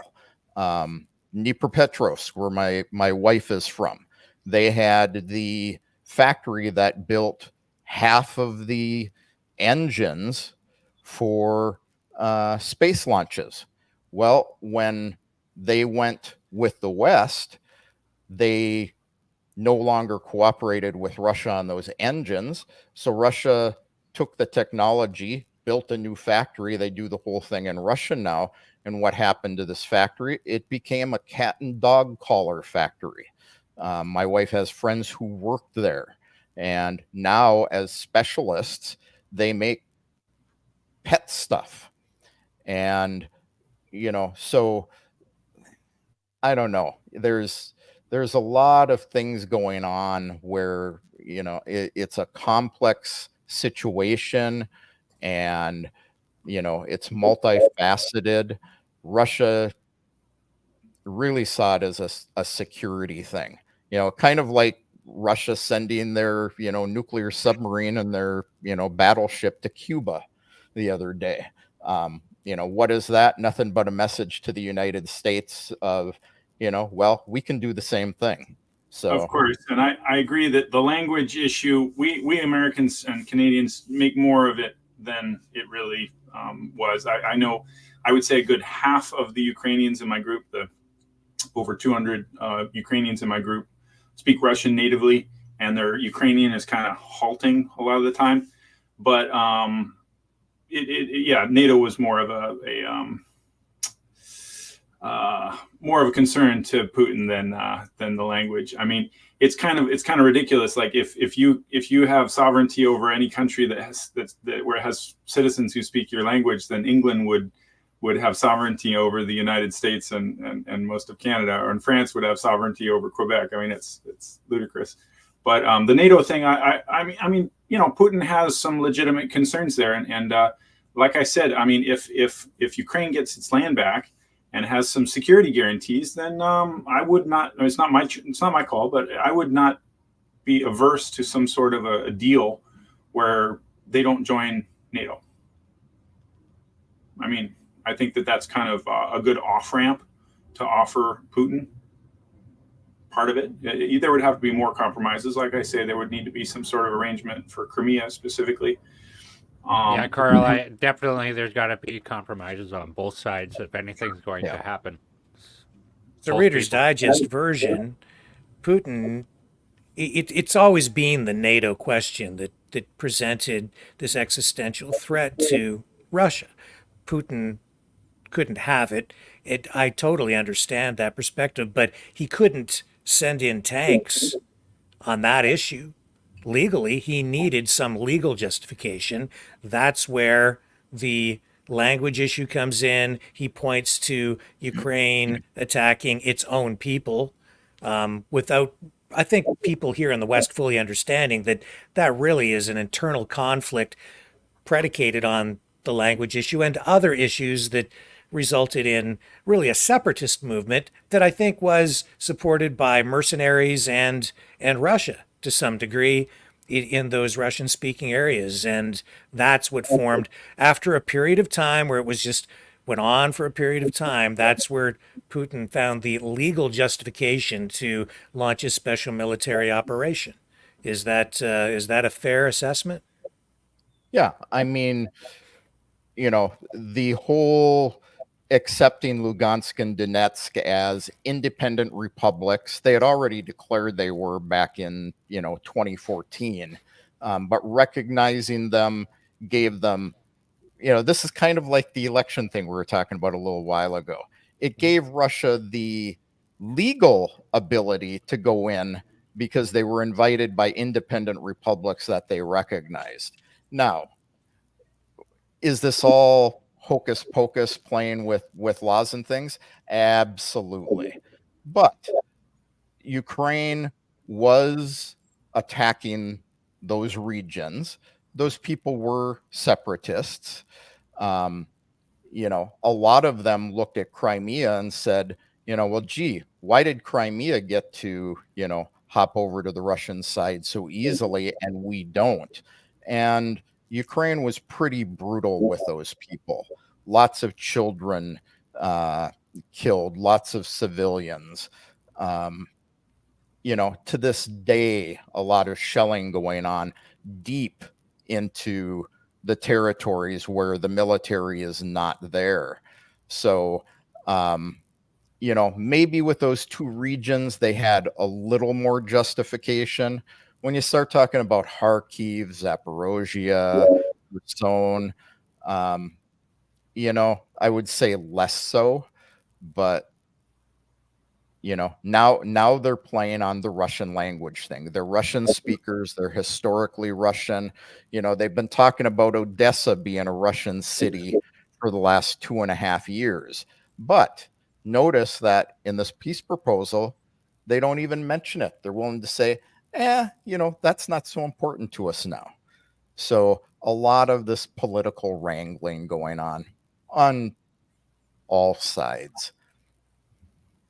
I think that's the most honest and best assessment we've had, but with you guys both contributing to this conversation that I've heard anywhere so far. Honestly, no matter where I look, I see such polarized opinions on this and so much propaganda. I think this is a clearer view of the true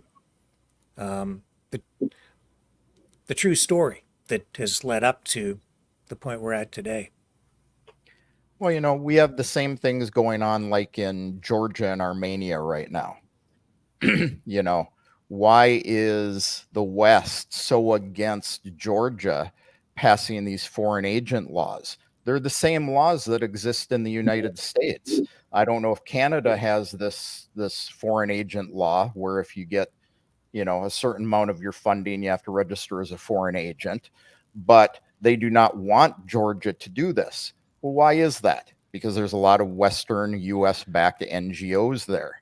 Now you have the Georgian government saying, yes, let's do it. Yet you have the people saying no.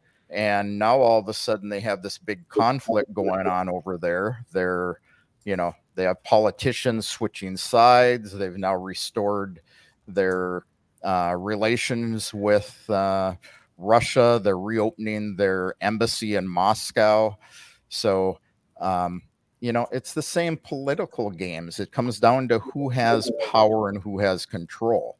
The United States, since the fall of the Soviet Union, has been the big boy on the block. Russia and China have, want to hold those positions as well. So you have three bullies who are trying to be the biggest bully on the block. It's political realism. That's political realism. The effects of Russia to the United States, I'm just not going to agree with that. The United States certainly makes mistakes. Look at our forever wars in Iraq and Afghanistan, certainly. But I would argue that the United States overall is very much a force for good in the world in the post-Soviet and post-Cold War environment. I mean, we are by de facto the world's policemen. And do we make mistakes? Certainly we do. But by and far, I'd say we're a voice for positive democracy versus Russia. But you say the United States is the world's policeman. Like, you should be proud of that. What gives them the right to be the policemen of the world? I'd be happy to hand that off to the UN, but the world has decided not to have the UN have a military force, mainly because the UN is very dysfunctional and was kind of set up as an old boys club with the Security Council the way it is, and so it's not really very effective. So the U.S. by default ends up being the one that goes into Libya, that goes in and to Syria, that goes in and tries to do the right thing, and we make mistakes certainly. And there's political infighting, and don't get me started on Israel Palestine. Oh my God, that's a ball of wax there. There's a lot of different opinions there, and a lot of people criticize American foreign policy. But overall, I would say we do a lot of good. Look at Taiwan and China. If the United States, if the Seventh Fleet was not in the South Chinese Sea, Taiwan would probably have been invaded already. I mean, South Korea would almost certainly have been invaded by North Korea. There would be there would be numerous more wars all around the world, I think. I'd say in the 90s, the early 2000s, I would say you're correct. The United States should have been and was the world's policeman. In this day and age, they really need to step back from that. This is a different world. They are not the guys who really are in the position to say, this is the way you need to run your government when they don't follow their own rules-based order. And this is what you hear in other countries often is, who is the United States to keep crying, the rules-based order when they don't follow the rules. You know, I have a kind of an answer to that, just through observation. I really do agree with Carl when he says that I think overall the United States is a force for good. And and Kevin, I don't know that the United States can stay out of things because the world demands that the United States get involved every time there's some problem, some war, some conflict. The whole world looks to the United States and says, "Well, what are you going to do about it?" That's it every single time. And then as soon as they get involved, they say, "Well, you shouldn't have done that, you big bully." Right? So they're damned if you do, damned if you don't. That hits it right on the nail, like the nail right on the head right there, Rick. That's 100% I know correct.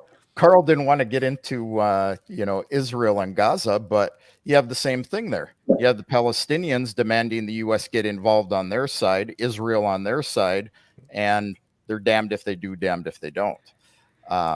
But it makes the United, and I'm not saying the United States doesn't do a lot of good in the world. They do.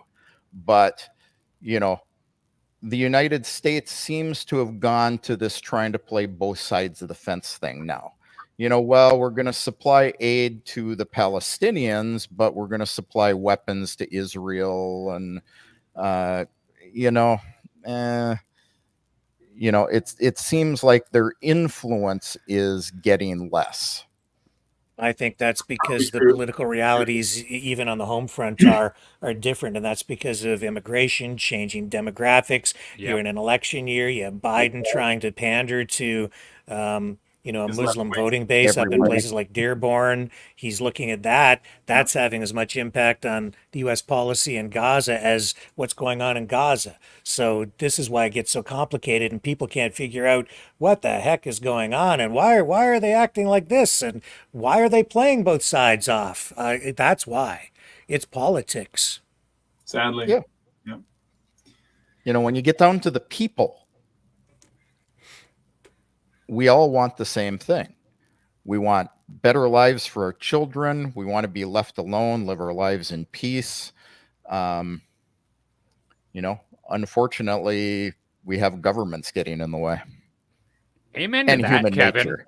Amen to that. And I really feel like with the turmoil in the world right now, like especially for Canada really needs to fix its broken house right now. And like with my position, I feel like people my age here are really economically depressed. And it's incredibly sad. Like there's no opportunity here. And it's like it's creating even more dysfunction in the country. Like we need to fix our country. And when we fix the individual will build things. And when the individual builds things, it's going to make it better. If there's no opportunity, then people are going to naturally be really upset, and it's going to cause enormous divisions in society. I've seen that here.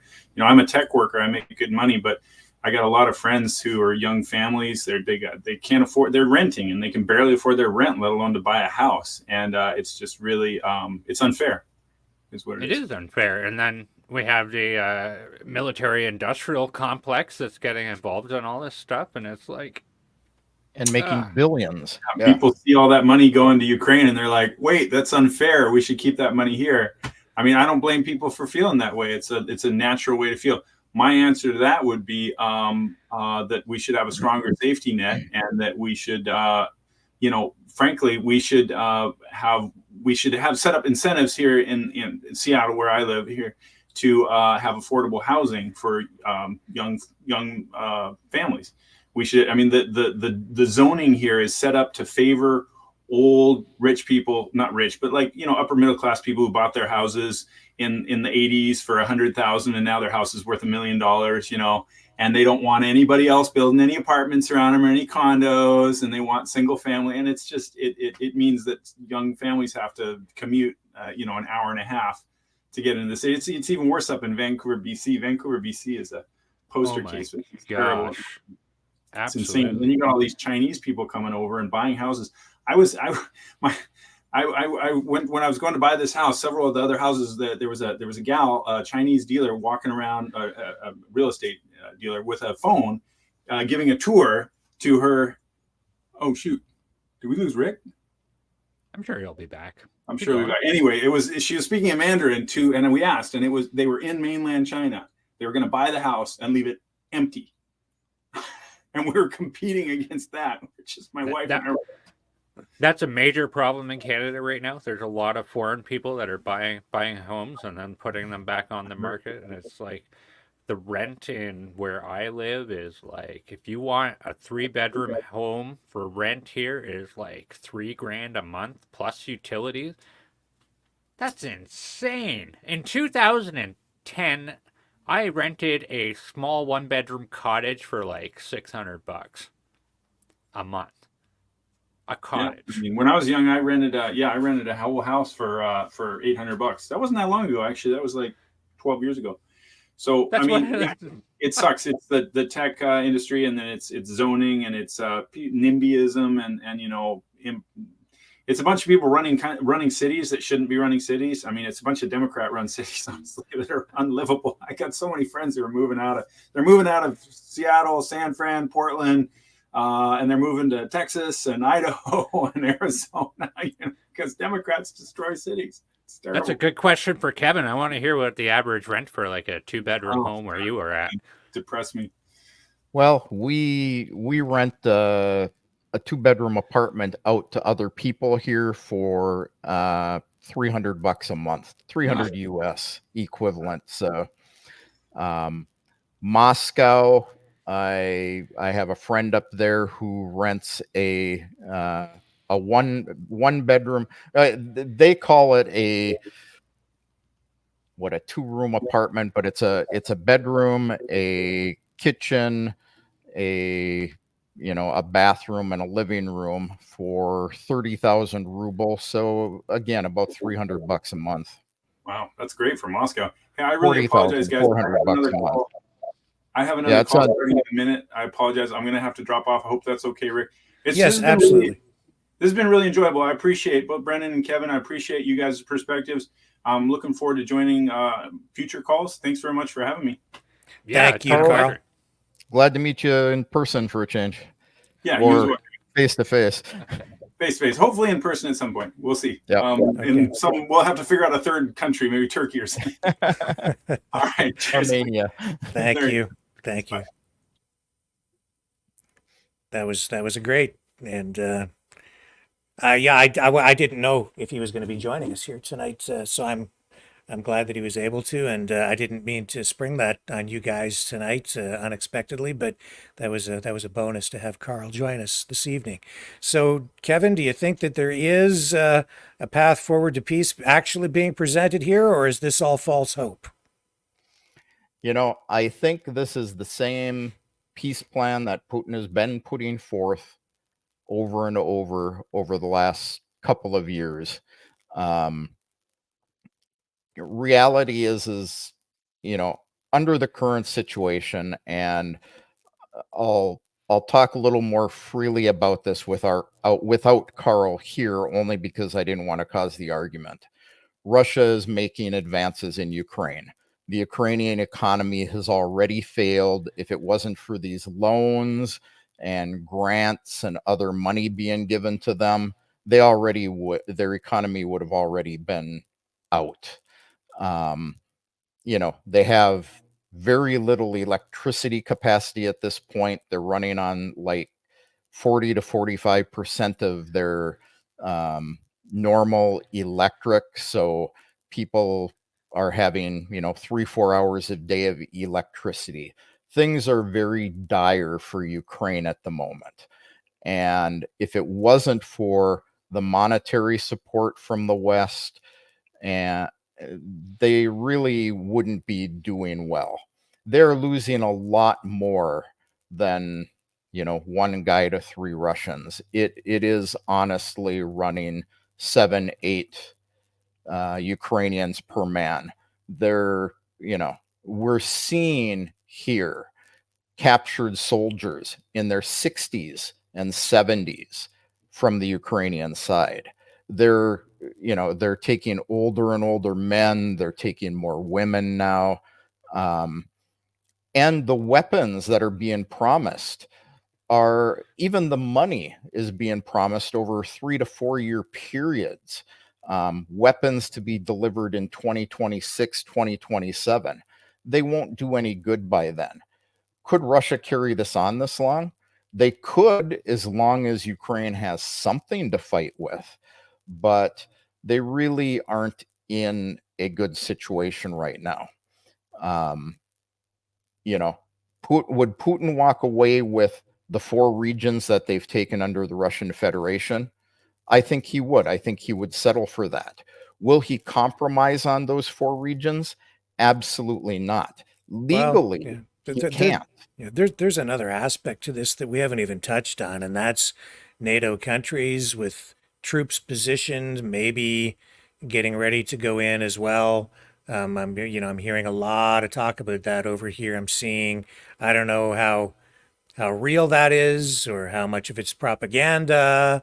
I will say this, though, I'm going to stick to my position, and I see this as still more of a stalemate with Russia making some recent gains because of the delays and the support that we just experienced. And, it's we're seeing the effects of that largely right now. So yeah, I mean, that's kind of the way I'm seeing it. But you're there on the ground, Kevin, so I defer to Yeah, you. the stalemate that we're talking about Mhm. really is with a heavy lean towards Russia. Um, if NATO can provide weapons, then things probably would stop in Russia advancing. But, their anti-aircraft systems, as much as Carl likes to think that they've got a bunch of them, Russia is dropping missiles and bombs on them. They aren't just firing from Russian territory, they're firing from planes over Ukraine. We actually have the ability from actually Western European sites to track the missile launches and planes going in to Ukraine. So, um, if they get more weapons, they can probably hold Russia better than they are right now. Um, do I think NATO is going to go in? I don't think so, because Putin has made it very clear that threatening Russia will cause a nuclear war. Now, he's saying he won't be the first one to use them, but if you threaten Russia's sovereignty, they could use non tactical weapons. They could use tactical weapons. I don't know. That still concerns me.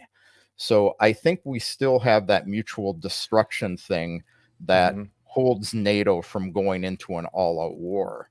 Well, that's what And yeah, I mean, we've discussed that on the show before, even in the early days when we had other people on the program talking about this. If Russia gets backed into a corner, they don't have the conventional depth to withstand an all-out NATO assault, in my view. So they would be relying on that nuclear deterrent so that they don't we have to have fight a so war like many, that. yeah, we have so many Western European countries who can't provide what they've promised to Ukraine already because they've depleted their own supplies and they don't feel they can defend themselves at this point. So, you know, can they defend against an attack from Russia? Maybe. Can they go out on the offensive against Russia? I seriously doubt it. Because I think at the point where you have NATO going into Ukraine and going up against Russia, they're also going to end up going up against China. Well, that's true. It'll spread like wildfire. Yeah, well, If yeah, they have now signed any mutual conflict. Yeah. security agreements with each other. Hmm. So, Well, let's pray that that doesn't happen, and let's hope that what we're seeing happen over the weekend that it leads to peace. yeah, Here's hoping. Yeah. I mean, unfortunately, we have two sides that are like two cats in a burlap sack, and they're more stubborn than a mule. So I'm not very optimistic, unfortunately, but I'm and interested to see what's going to happen if there's going to be a change in this 10-point peace plan, and if there's going to be any concessions. But I really think that the two of them need to start talking about something, anything. There needs to be dialogue, and there hasn't been dialogue. Nothing's going to happen until they sit down. They need to sit down. Yeah. Fair enough. Gentlemen, Brendan, are you coming back tomorrow night? Yeah, Or I'll you- come back yeah? tomorrow. Okay, so that's cool. So I'll tell you what, we were going to talk about foreign interference and stuff, but let's save all that for tomorrow. We'll wrap things up here. I think this has been a great conversation. It's filled up 2 hours tonight, and I'm really grateful for Carl having joined us, and for you too, Kevin, to spend time here, because I know that it's very, very late or early, depending on how you look at it, over in your part of the world. So with that, I'll just throw it to you guys for just a quick wrap up, and then we'll sign off tonight. I just wanted to say thank you, Kevin, for joining us tonight, and as well as Mr. Larson, Carl there. It's been an absolute pleasure to meet you guys. I'm very glad to have been a part of everything that we did here tonight, and sayonara, everybody out there in the Maverick family. It's great to be back. I will be seeing you tomorrow night. Okay. Kevin, thank you. Cool. No, it was a good show.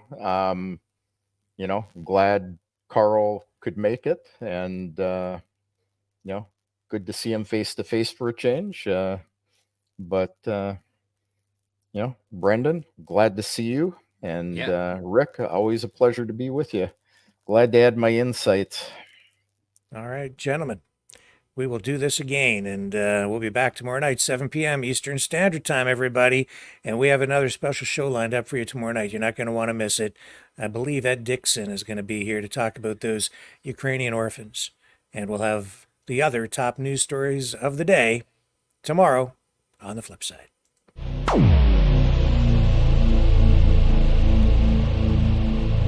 This has been a Maverick Multimedia production.